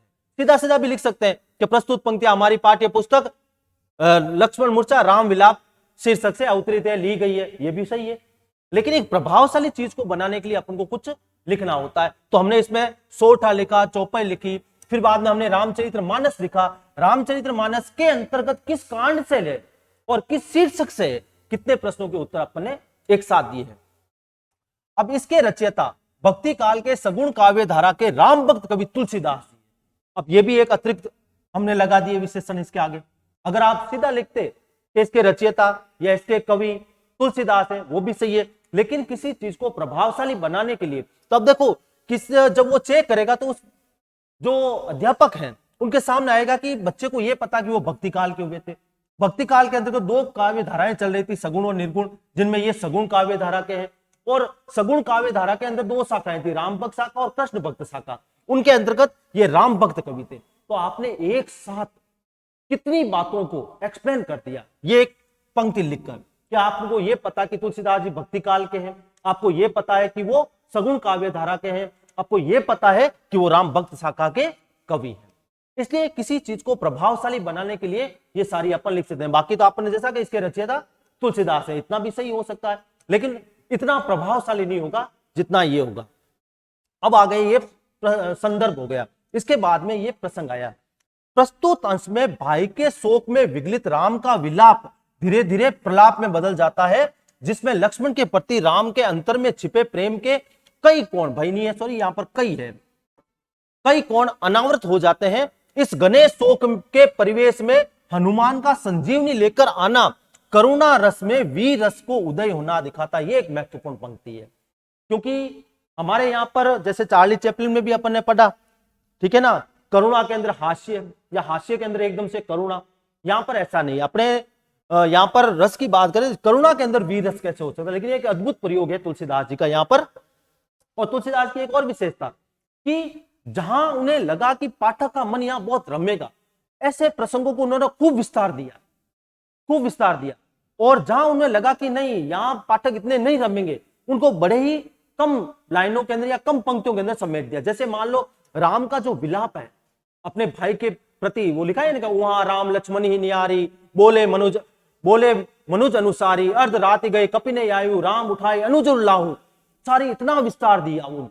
लेकिन जैसे ही मान लो हनुमान जी संजीवनी बूटी लेकर आते हैं, उसको दो पंक्ति, एक पंक्ति के अंदर ही देखो, आप पंक्ति को देखो कि हर्षी राम बटेऊ हनुमाना, अति कृतज्ञ प्रभु परम सुजाना, तुरंत बेद तब की नहीं उपाय, उठी बैठे लक्ष्मण हर्षाई। एक पंक्ति में निवेद, वो सीधा सा उपाय वेद ने की और लक्ष्मण एकदम से उठ बैठे, क्योंकि यहां पता था इस प्रसंग को लंबा नहीं खींचना। तो मार्मिक प्रसंगों की जो पहचान है वो तुलसीदास को बड़ी गहराई के साथ में हुई है, जहां उन्हें लगता है कि नहीं पाठक का जो मन है यहां रमेगा, ऐसे प्रसंगों को उन्होंने खूब विस्तार दिया। और जहां उन्हें विस्तार की आवश्यकता नहीं लगी, उसको बहुत कम पंक्तियों के अंदर, जैसे यहां मैंने अभी बताया कि तुरंत बेद तब की नहीं उपाय, उठी बैठे लक्ष्मण हर्षाई, एक पंक्ति के अंदर ही। चलो, तो यहां पर आया कि उदय होना दिखाता। अब है व्याख्या भाग। प्रभु श्री राम का विलाप सुनकर वानरों का जो समूह है बिल्कुल व्याकुल हो गया। इतने में हनुमान का आगमन ऐसा लगा जैसे करुण रस में वीर रस, अर्थात वीर उत्साह। सब उदास बैठे थे, राम रो रहे थे अपने भाई के वियोग के अंदर, और उसी समय हनुमान का आगमन सबके अंदर एक उत्साहित माहौल को पैदा कर देता है। तो करुणा के अंदर वीर रस का आना, अर्थात उत्साहित हो जाना। तो हनुमान के ये सोच है था वो कि हनुमान के आगमन पर राम ने प्रसन्न होकर उन्हें गले लगा लिया। राम ने हनुमान को चतुर मानकर उनके प्रति अपनी कृतज्ञता अर्थात उपकार माना प्रकट की। तब वेद ने शीघ्र ही लक्ष्मण का उपचार किया, जिससे लक्ष्मण तैयार होकर प्रसन्नता के साथ उठकर बैठ गए। राम ने अपने अनुज को गले से लगा लिया। यह दृश्य देखकर भालुओं और वानरों के समूह में प्रसन्नता की लहर छा गई। तब हनुमान जी ने वैद्यराज को उनके घर पहुंचाया, जिस विधि के साथ में, यह थोड़ी सी पंक्ति है कि जिस विधि वो लेकर आए थे, ठीक है। ऐसा माना जाता है कि जब लक्ष्मण को शक्ति बाण लगा था, तो शक्ति बाण लगने के कारण जो मूर्छित होकर वो युद्ध भूमि के अंदर गिर गए थे, तो जब वेद जी को बुलाने की बात हो, लंका गए और घर समेत ही उठाकर ले आए थे उनको, वेद जी को, ऐसी मान्यता है। तो जिस विधि के साथ उनको लेकर आए थे, तो मैंने लिखा भी है इसमें, ऐसा माना जाता है कि जब लक्ष्मण को शक्ति बाण लगा था, जिसके कारण वे मूर्छित हो गए थे, तब हनुमान जी ने वेद जी को घर समेत ही वो युद्ध भूमि में लेकर आ गए थे। तो यहां तक उसकी व्याख्या हो गई। अब है विशेष। अब देखो बेटा यहां थोड़ा सा कुछ लोगों के प्रश्न चिन्ह हो सकते हैं कि विशेष कितने लिखे या कितने होते हैं। ये फिक्स कोई क्राइटेरिया नहीं होता है। हाँ 3-4 होने चाहिए जो मूल बातें होती है उसकी, ठीक है, उन्हीं को लिखना है। ऐसा नहीं 10-10 20-20 आप लिखते जा रहे हो, ऐसा कुछ नहीं होता है। अब यहां पर क्या क्या वर्णन हुआ है, अब देखो मान लो अपन कह सकते हैं अवधि भाषा है। अवधि कोई विशेषता नहीं है उसकी भाषा, इस प्रसंग की अवधि की कौन सी विशेषता वो अपन को लिखनी होती है, ठीक है। तो यहां पर यहां राम की व्याकुलता और उनके प्रलाप का सजीव वर्णन किया गया है। दृश्यात्मक बिंब ये एक अच्छा था, के साथ अवधि अवधनीय अवधि भाषा का सुंदर प्रयोग द्रष्टव्य है। चौपाई और छोटा छंद है यहां पर। और करुण रस के ये सबसे महत्वपूर्ण हुआ कि करुण रस के बीच वीर रस का उदय उपमा अद्भुत है। अद्भुत है जो करुणा प्रसंग को जीवन के मंगल विकास की ओर ले जाती है। बिल्कुल सही है, जो हमारे जीवन को कहां ले जा रही है, मंगल विकास की ओर, अर्थात उसके जीवन में कुछ अच्छा हो, ऐसी है। तो आशा के बीच में निराशा के बीच में ये आशा को व्यक्त करती हुई है। तो मैंने मात्र 4 लिखे हैं, ठीक है ना। तो इसके अंदर जो महत्वपूर्ण थे वो यही है, ठीक है। अब यूं थोड़ी कि ये भक्ति काल के कवि हैं, ये फलाने यूं हैं, ऐसी यहां पर उनकी ये विशेषताएं नहीं कही जा सकती है। अगला अथवा के अंदर आया है, ये भी अपन को, तो पहले अपन को समझना पड़ेगा कि ये किस कविता से उद्धृत है या लिया गया है। तो सीधी से हमने बात की कि बहुत काली सिल जरा से लाल कैसे से, क्या शानदार एक शमशेर सुन, क्योंकि शमशेर की जो पहचान है वो बिंब धर्मी कवि, क्योंकि ये मूल तो चित्रकार है।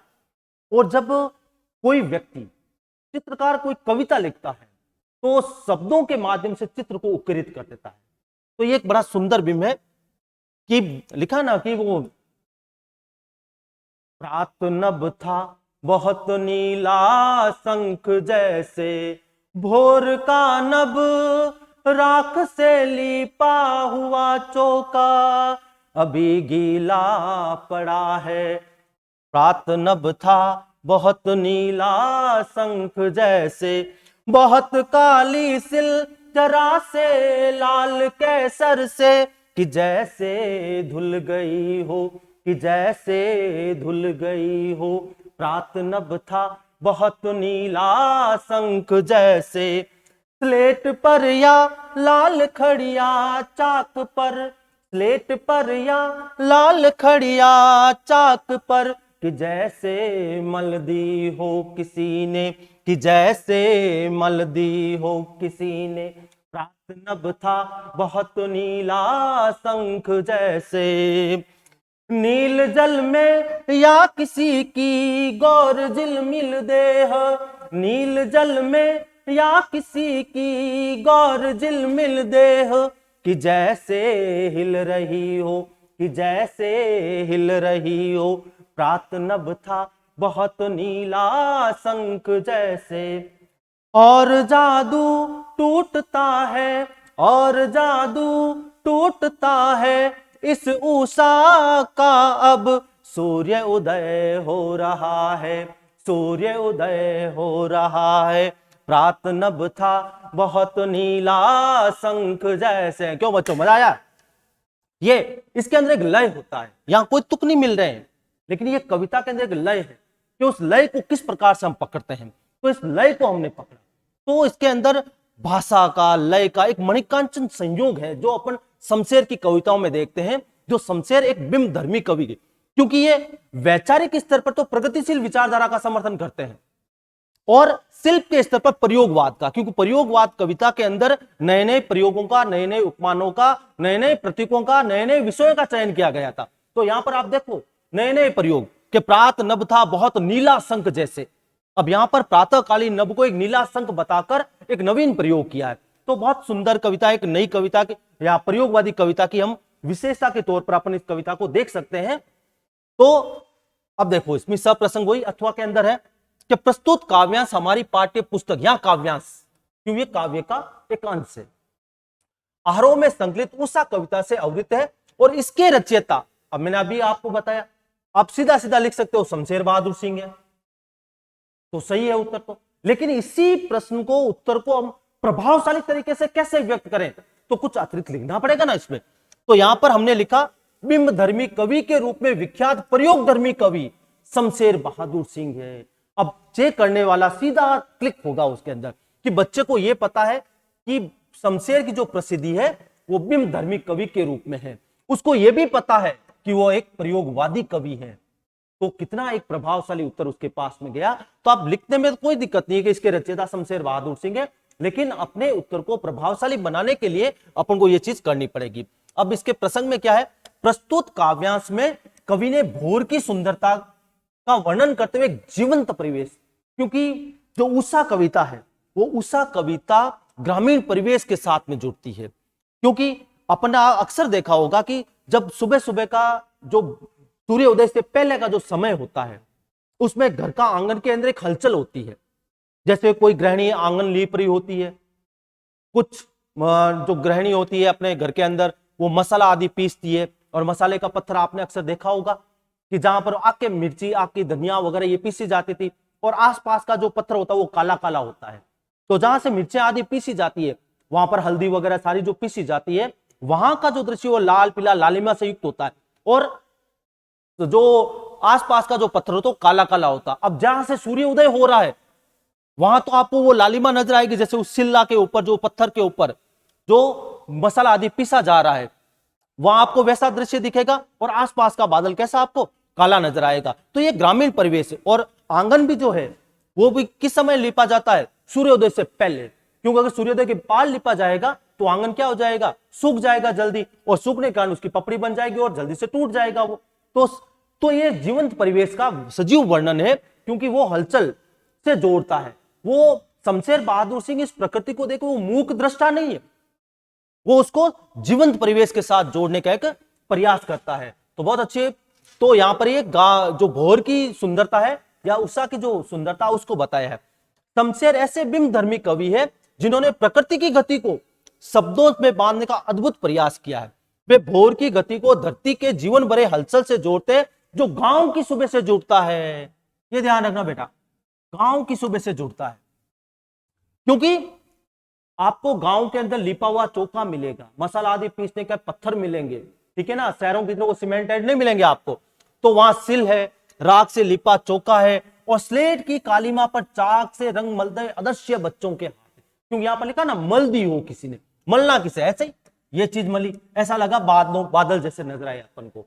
तो वो बच्चों के है, अदृश्य बच्चों के नैना। भोर के समय जो आकाश में अंधकार होता है वो काली सिल के समान होता है, जो मैंने आप बताया ना मसाला आदि पीसने वाली जो बात थी, जिस पर मसाला आदि पीसा जाता है। जब सूर्य की प्रथम किरण आकाश में फैलती है तो ऐसा लगता है जैसे किसी ने उस पर लाल केसर फैला दिया हो, और अंधेरा लाल केसर सूर्य की लालिमा भरे आकाश से धुल गया हो। आसमान रूपी स्लेट पर किसी ने लाल खड़िया चाक मल दी हो। जब सूर्य नीले आकाश में निकलता है तो ऐसा लगता है जैसे किसी नीले जल से कोई गोरी सुंदर स्त्री प्रकृति में बाहर आ रही है, और लहरों के चलने के कारण उसकी जो देह है वो हिलती हुई प्रतीत होती है। और जैसे ही सूर्योदय होता है, जैसे ही सूर्योदय होता है, ये जो प्रकृति के अंदर जो पल पल के अंदर परिवर्तन हो रहा है, एक वो जो जादू के समान है। जादू क्या होता है, जादू के प्रति आकर्षण होता है, और जादू का प्रभाव क्या होता है, बड़ा क्षणिक होता है। तो ये पल पल के अंदर जो प्रकृति के अंदर परिवर्तन हो रहे हैं वो परिवर्तन लगभग समाप्त होता है। जैसे आसमान के अंदर जो नमी है वो वाष्प बनकर उड़ जाएगी, आंगन जो लिपा हुआ था वो सूख जाएगा, और जो आसमान के अंदर नमी जो नजर आती जो गीली पड़ी थी अपन को वो भी सूख जाए। तो ये क्या है, एक तरह का परिवर्तन जो प्रकृति के अंदर जो एक जादू के समान क्षण क्षण के अंदर जो अपना रूप बदल रही थी उसको कवि ने एक जादू के रूप में संज्ञा किया। इसलिए जैसे सूर्योदय होता है आसमान में व्याप्त नमी, लिपा हुआ चौका और जो लालिमा है वो बिल्कुल समाप्त हो जाती है। इसलिए लिखा है और जादू टूटता है इस उषा का अब सूर्य उदय हो रहा है। नेक्स्ट, अब देखो इसके आपको मैंने अभी कहा था, मैंने 4 दिए इसके 5 कि उपमा रूपक और मानविक अलंकारों का सुंदर प्रयोग, तद्भव, ये सबसे महत्वपूर्ण। मतलब खड़ी बोली तो है ही है, लेकिन खड़ी बोली की कौन सी विशेषता है इसके अंदर आपने देखा होगा तद्भव शब्दों का प्रयोग, जैसे लाल खड़िया चाक वगैरह, ये क्या है थोड़े तद्भव और देशज शब्द है, उसमें तत्सम देशज शब्दों से युक्त खड़ी बोली का प्रयोग हुआ है। नए प्रतीक, नए बिंब, नए उपमान, ये तो अभी अपनी बात कही कि प्रयोगवादी कविता की भी क्या है ये विशेषता थी। तो नए प्रतीक, नए बिंब, नए उपमान का प्रयोग कर कवि ने प्रयोगवादी कविता शिल्प को रेखांकित किया है। और कवि ने एक ऐसे दिन की शुरुआत की है जहां भविष्य की उजास के साथ हर कालिमा को चीरकर आने का एहसास कराती हुई उषा का सुंदर चित्रण। बेहतरीन, सर्वश्रेष्ठ, ऐसे विशेष अच्छे हैं। तो यह था अपना काव्य खंड की जो व्याख्याएं थी।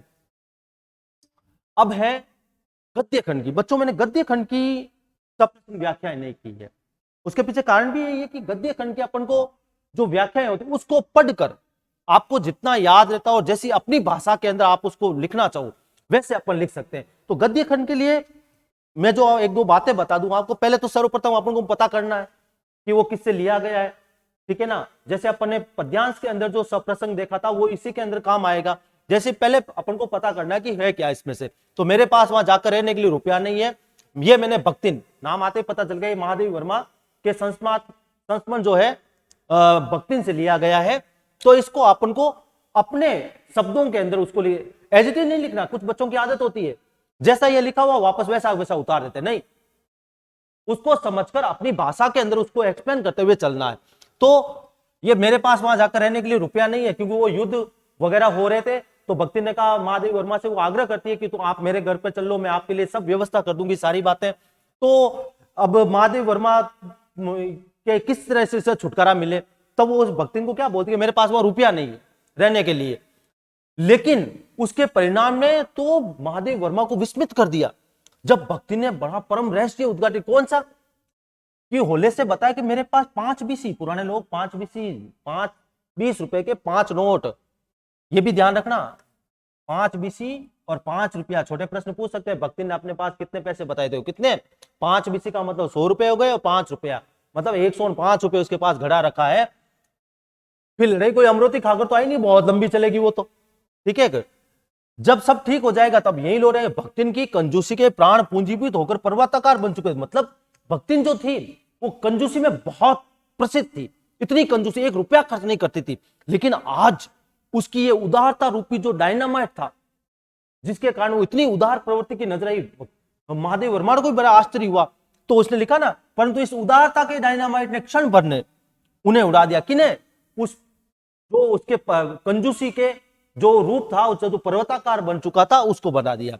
इतने थोड़े रुपए कोई महत्व नहीं है, परंतु रुपए के प्रति भक्तिन का अनुराग इतना प्रख्यात हो चुका था कि मेरे लिए उसके परित्याग, मेरे महत्व की बात सीमा तक नहीं पहुंचा। तो इसको समझकर अपनी भाषा के अंदर विशेष इसमें भी लिखना होता है अपन को। तो दोनों गए, ये अब अपन देख लो, ये भी चैपलिन के अंतर्गत आया है, ठीक है। और चैपलिन को लेकर अपन चार्ली चैपलिन यानी हम सब, उस पाठ से उद्धृत है, ठीक है, विष्णु खरेका द्वारा लिखा हुआ है। तो मैंने गद्य खंड के वो नहीं किए हैं। अगर ऐसा मुझे लगा, कहीं बाद में पता चला कि बच्चे इसकी भी मान लो डिमांड कर रहे हैं या मांग कर रहे हैं, तो इनके भी मैं वो एक्सप्लेन करके ले आऊंगा। मेरा मानना है कि बच्चे शायद इतना लंबा वीडियो या इतना कि उनको पता रहता थोड़ा बहुत, तो कुछ चीजें मैंने लिखी नहीं है। अब आपके सामने जो अपना व्याकरण से संबंधित है, अर्धशासकीय पत्र, विज्ञप्ति, निविदा, ज्ञापन, अधिसूचना, इनमें से ऑप्शन में आपको 2 पूछेंगे। या तो अर्थशास्त्र के पत्र और निविदा पूछी जा सकती है, या निविदा और विज्ञप्ति पूछा जा सकता है, या विज्ञप्ति और ज्ञापन पूछा जा सकता है, और ज्ञापन या अधिसूचना पूछी जा सकती है। ये आपको ऑप्शन में होंगे, इसलिए कोई दिक्कत नहीं आएगी। अब जैसे अपन को यहां पूछा है एक विज्ञप्ति तैयार कीजिए। विज्ञप्ति क्या होती है भाई? अब जो भाई प्रेस रिलीज जिसको अपन बोलते हैं, एक तरह से भाई कोई सूचना एक बहुत बड़े वर्ग तक अपन को पहुंचानी है, ऑफिस के कोई कार्यालय की। जैसे अपने स्कूल में नहीं होता, सब मास्टरों की मीटिंग हो गई अपने, ठीक है ना, और मास्टरों की मीटिंग ऊपर नोटिस बोर्ड के ऊपर एक विज्ञप्ति चिपका दी जाती है कि आज भाई ये निर्णय लिया गया है और बच्चों की छुट्टियां इससे इस तक है। ये क्या हो गई? एक विज्ञप्ति हो गई। लेकिन वो सूचना कहां तक पहुंची अपने? वो एक सीमित स्कूल तक ही थी, क्यों? वो स्कूल से संबंधित विद्यार्थी को ली। लेकिन एक बहुत बड़े अलग अलग कार्यालयों के अंदर अगर सूचना पहुंचानी हो तो एक विज्ञप्ति प्रेस रिलीज होती है। दूसरा, नौकरियों के लिए जो सरकार, चाहे वो कोई भी कार्यालय हो, वो भी अपने विभागों से एक विज्ञप्ति तैयार करते हैं और भेजते हैं, सूचना पहुंचाते हैं कि भाई निम्न पदों के लिए ये भर्ती निकाली गई है, तो उससे संबंधित भी विज्ञप्ति होती है। तो अपन को पूछा है, सचिव माध्यमिक शिक्षा बोर्ड राजस्थान अजमेर की ओर से उच्च माध्यमिक परीक्षा 2023 की पूरक परीक्षाओं की तिथियों की सूचना, तो एक विज्ञप्ति, आप मैंने यही कहा कोई सूचना देनी होती है, उस समय विज्ञप्ति तैयार की जाती है। अब कौन भेज रहा है? माध्यमिक शिक्षा बोर्ड। बात समझ आ गई? किसको? उच्च माध्यमिक विद्यालय। तो इसको आपको सबसे पहले तो है आपको इसके अंदर बॉक्स बनाकर, ये अखबार के अंदर आप देख लेना, एक पूरा पृष्ठ भरा आता है जिसमें विज्ञप्ति आपको मिलेगी, निविदा मिलेगी, अधिसूचना मिलेगा, सब कुछ मिलेगा। ठीक है, तो यहां पर लिखा है सर्वप्रथम माध्यमिक शिक्षा बोर्ड राजस्थान अजमेर जो विज्ञप्ति जारी कर रहा, उसको थोड़ा बड़े अक्षरों के अंदर और उसको थोड़ा बोल्ड करके, 2-3 बार पेन घिस दो बोल्ड हो जाएगा, टेंशन नहीं करनी, तो उसको बोल्ड करके आपको लिखना है। फिर आते हैं क्रमांक। अब प्रश्न उठता, क्रमांक क्या है? क्रमांक ऑफिसों के अंदर आउटवर्ड और इनवर्ड फाइलें होती है, जो पत्र बाहर से आते हैं और जो यहां से जारी किए जाते हैं, भेजे जाते हैं, उनको एक फाइल के अंदर लिखे जाते हैं, वही क्रमांक होते हैं अपने। ठीक है, तो यहां हमने मा सी बो, मतलब इसका मा सी बो ये ले लिया अपन ने, ऑब्लिक 2022-23, और ये दे दिया अपन ने क्रमांक। ठीक है, और इन चिन्हों का भी बड़ा महत्व है, आप मान के चलना कि आप किन चिन्हों का प्रयोग कर रहे हो, तो इन चिन्हों को भी ध्यान रखना। ऐसा नहीं कि क्रमांक लिख के आपने यूं कर दिया, कभी यूं कर दिया, ऐसा नहीं, इनके लिए ये चिन्ह निर्धारित है। इसी के जस्ट सामने आपको दिनांक का जिक्र करना होगा। अब यहां लिखना होगा आपको विज्ञप्ति, कोई कोई विज्ञप्ति संख्या भी लिखता है, क्योंकि एक कार्यालय से अनेक विज्ञप्तियां जारी की जाती है, तो वो क्या है, संख्या लिख देते हैं कि ये विज्ञप्ति संख्या कौन सी है, तो संख्या भी लिखे तो कोई दिक्कत नहीं है अपने। अब लिखा उच्च माध्यमिक परीक्षा 2023 की पूरक परीक्षाएं 7 जुलाई 2023 से समस्त पंचायत समिति मुख्यालयों में आयोजित की जाएगी। परीक्षार्थी अपने प्रवेश पत्र और समय सारणी बोर्ड की वेबसाइट से डाउनलोड कर ले। अन्य किसी प्रकार की सूचना हेतु संबंधित केंद्र अध्यक्ष से संपर्क करें। और इधर की साइड में जो सचिव है उसके हस्ताक्षर, यहां पर लिखते थे क सचिव माध्यमिक शिक्षा बोर्ड, ये एक बेहतरीन विज्ञप्ति तैयार हो जाती है आपकी। नेक्स्ट है, अपने विद्यालय के लिए खेलकूद सामग्री क्रय हेतु एक निविदा तैयार कीजिए। अब निविदा के बारे में आपको पता होना चाहिए, टेंडर, सरकारी या गैर सरकारी संगठन जो होते हैं, ठीक है ना, सामान की या निर्माण कार्य की आपूर्ति के लिए एक निविदा प्रपत्र भरवाते हैं जो टेंडर के रूप में आती है, उसी का। तो अपन को क्या चाहिए, अपने विद्यालय में खेलकूद सामग्री के लिए एक टेंडर अपन को निकालना है, अर्थात निविदा निकालनी है। अब ऐसे शब्द ध्यान में रखा करो, ये पारिभाषिक शब्दों के अंदर पूछे जा सकते हैं कि टेंडर क्या होता है, अर्थात निविदा। तो ये है निविदा। अब क्योंकि राजकीय अपने विद्यालय से कोई भी अपने स्कूल का नाम लिख दे, राजकीय उच्च माध्यमिक विद्यालय नागौर, जैसे क्रमांक वही जो मैंने अभी बताए थे, राज उच्च माध्यमिक विद्यालय 22-23 786 हो गई, दिनांक उनके सामने हो गई, निविदा। अब यहां पर कोई होता है निविदा संख्या भी होता है तो निविदा संख्या भी अपन लिख सकते हैं। ठीक है, अब यहां पर अगर राज्य सरकार की ओर से अगर कोई निविदा जारी की जाती है तो राज्यपाल महोदय के आदेश अनुसार निकलती है कि राजस्थान के राज्यपाल के महोदय के आदेशानुसार निम्नलिखित कार्य के लिए निविदाएं आमंत्रित की जाती है। तो यहां पर हमने ये स्कूल की तरफ से, विद्यालय की तरफ, तो राजकीय उच्च माध्यमिक विद्यालय नागौर में विभिन्न खेलों की सामग्री अर्थात सत्र कौन सा है 22-23 के लिए तत्कालीन व्यवस्था के अंतर्गत मोहरबंद निविदाएं आमंत्रित की जाती है। यहां पर मोहरबंद के ऊपर ध्यान देना। मोहरबंद क्यों? अगर लिफाफा खुला होगा तो आपने जो रेट लिखी है उस निविदा के अंदर वो कोई दूसरा देख लेगा, तो उससे कम रेट लिखकर वो टेंडर वो खुद हासिल कर सकता है। इसलिए मोहरबंद निविदाएं आमंत्रित की जाती है। निविदाएं इस विद्यालय में दिनांक इतने बजे तक पहुंच जानी चाहिए। अगर निर्धारित तिथि के बाद कोई निविदा पहुंचती है तो उस पर कोई विचार नहीं किया जाएगा। उक्त सामग्री विद्यालय में भेजनी होगी। ये फिक्स लाइनें हैं उसकी निविदा के, कोई भी आपकी निविदाएं हैं ये लाइनें उसकी फिक्स चलती है, कुछ लाइनें तो भेजनी होगी, अन्य विशिष्ट कारण व शर्तें नियम अनुसार होगी। प्राप्त निविदाएं, अब टेंडर कब खोला जाएगा ताकि उस दिन वो लोगों को आ जाए, और अगर मान लो उनका टेंडर वो खुल जाता तो उसको काम दे दिया जाएगा। तो प्राप्त निविदाएं 10/7/2023 तक दोपहर 12 बजे से खोली जाएगी। निविदाकार को निविदा अनुसार सैंपल सहित उपस्थित होना होगा। सैंपल में प्रदत्त सामग्री मिलान सही न होने पर निविदा आदेश निरस्त करने का पूर्ण अधिकार समिति का होगा। सामग्री की पूर्ण आदेश दिनांक 7 दिवस के अंदर अनिवार्य होगी। क्रय करने के बाद सामग्री का भुगतान ऑनलाइन चेक द्वारा किया जाएगा। अब ये थोड़ा सा विशेष यहां पर ध्यान देना, ये क्या बॉक्स बनाना पड़ेगा अपन को एक अंदर ही, ये भी बॉक्स में होगी पूरी। तो यहां क्या क्रम संख्या लिखा, विवरण लिखा, अनुमानित राशि, धरोहर राशि, धरोहर राशि है, वर आ गया कोई नहीं, प्रिंटिंग मिस्टेक हो सकती है, ठीक है। शुल्क और अवधि, अब यहां पर देखो हमने पहले लिखा लाखों में, हजारों में, अनुमानित राशि। पहले तो हमने विवरण दे दिया कि खेलकूद सामग्री चाहिए। अब भाई कोई काम करवाते हैं उसका अनुमान तो लगाते हैं ना, जो सरकार भी लगाए कि भाई इसके अंदर इतना खर्चा आ सकता है, तो वो अनुमानित राशि पहले ही गए ताकि वो टेंडर भरते समय इन चीजों का ध्यान रखे। तो अनुमानित राशि मैंने लिख दिया यहाँ लाखों में, अर्थात यहाँ पर यूं नहीं 50 लाख लिखने की आवश्यकता है, 50 लिख दिया, इसका मतलब 50 लाख के हो गए। धरोहर राशि, धरोहर राशि क्या होती है भाई, अगर हम कोई फार्म भरते हैं, अगर कोई टेंडर भरते हैं, तो कुछ राशि धरोहर के रूप में वो जो सरकार अपने पास रखती है, कल को तुम भाग जाओ काम बिना अधूरा छोड़कर, वो धरोहर राशि वहीं पड़ी रह जाएगी। तो धरोहर राशि लिखा हमने, हजारों में 40 लिख दिया। उस फार्म को भरने का शुल्क भी रखा जाएगा जो 500 है, और वो कितने समय में उस कार्य को पूरा करना है, तो हमने लिखा 10 दिन यह अवधि होती है।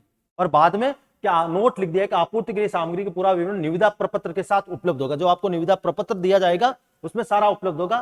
फिर हस्ताक्षर प्रधानाचार्य राजकीय उच्च माध्यमिक विद्यालय, ये अपन बॉक्स बंद कर सकते हैं। इसके साथ ही अगर आप चाहो तो इसमें अपन नीचे लिख सकते हैं आवश्यक शर्तें।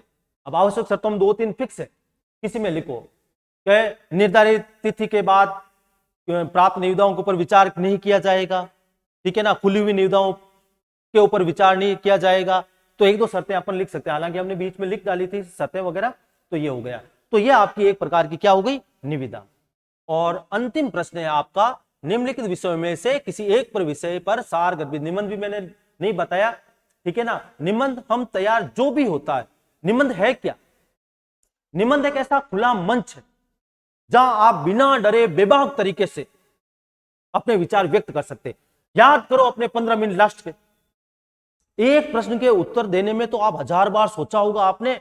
निबंध जैसे ही स्टार्ट हुआ, पहल शुरू हुआ, चलना रुका ही नहीं है, 3-4 प्रश्न भरते गए। क्यों? आपके अंदर कोई डर नहीं था उसको निबंध को लिखते समय। तो निबंध क्या है, एक ऐसा खुला मंच है जिसके ऊपर हम अपने बेबाक तरीके, बेबाक मतलब बोबारा करते हुए, ठीक है ना, तो बेबाक तरीके से हम व्यक्त कर सकते हैं। कुछ आंकड़े आपको ध्यान में रखने होंगे, जैसे मान लो कोई भी है, जैसे ये है आंकड़ों से संबंधित स्त्री सशक्तिकरण क्या होता है, सरकार के द्वारा योजनाएं कौन कौन सी है, कन्या भ्रूण हत्या से संबंधित बातें आती है, बेटी पढ़ाओ बेटी बचाओ बेटी पढ़ाओ ऐसी है बातें आती है, ठीक है। हाँ नहीं बेटी पढ़ाओ ऐसी मेरे मुंह से नहीं स्लिप होगा ना, तो बेटी पढ़ाओ बेटी बचाओ, ये वाला जो है गार्गी पुरस्कार, साइकिल वितरण योजना, स्कूटी योजना, ये कुछ आपको आंकड़े ध्यान रखने पड़ेंगे बस स्त्री सशक्तिकरण के लिए अपनो है। दूसरा पर्यटन विभाग और पर्यटन की संभावनाएं वगैरह, कुछ आंकड़े आपको पहले से तैयार, क्योंकि कोई भी निबंध होता है पूछने पर उनके 2-3 क्षेत्र निर्धारित होते हैं। समस्या प्रदान हो सकता है, महंगाई को लेकर, बेरोजगारी को लेकर, कुछ समस्याओं को लेकर निबंध पूछा जा सकता है, पर्यावरण से संबंधित पूछा जा सकता है, सामाजिकता को लेकर जिसमें स्त्री वगैरह को लेकर, युवाओं में नशे की लतखोरी वगैरह इनको लेकर, ठीक है ना। तो इनसे संबंधित एक तैयार करो, आपकी समस्या को लेकर कर लो, या फिर आप किसी एक पर्यावरण समस्या को लेकर कर लो, या सामाजिक समस्या को लेकर चलो, या राजनीति को लेकर चल लो। तो किसी एक से संबंधित आप एक अच्छा निबंध तैयार करके अपन लिख सकते हैं। बस थोड़े बहुत आपको आंकड़े जो आजकल आप गूगल बाबा से पूछते ना मिल जाएंगे आपको, ठीक है। तो आंकड़े इकट्ठे करके अपने पास रखने चाहिए, स्त्री से संबंधित, बच्चों को पढ़ाई को लेकर, युवाओं के अंदर पर्यटन को लेकर। तो इस प्रकार से आपका ये जो ब्लूप्रिंट था, आशा करता हूं अच्छा लगा होगा, और अगर अच्छा लगे तो बताना मेरे को कि हाँ भाई बहुत अच्छा लगा है। और इसी के साथ में अगर बहुत अच्छा लगा तो हम अगले वाले में इससे भी बेहतर करेंगे और बेहतर करेंगे, ठीक है ना। थैंक यू भाई, धन्यवाद।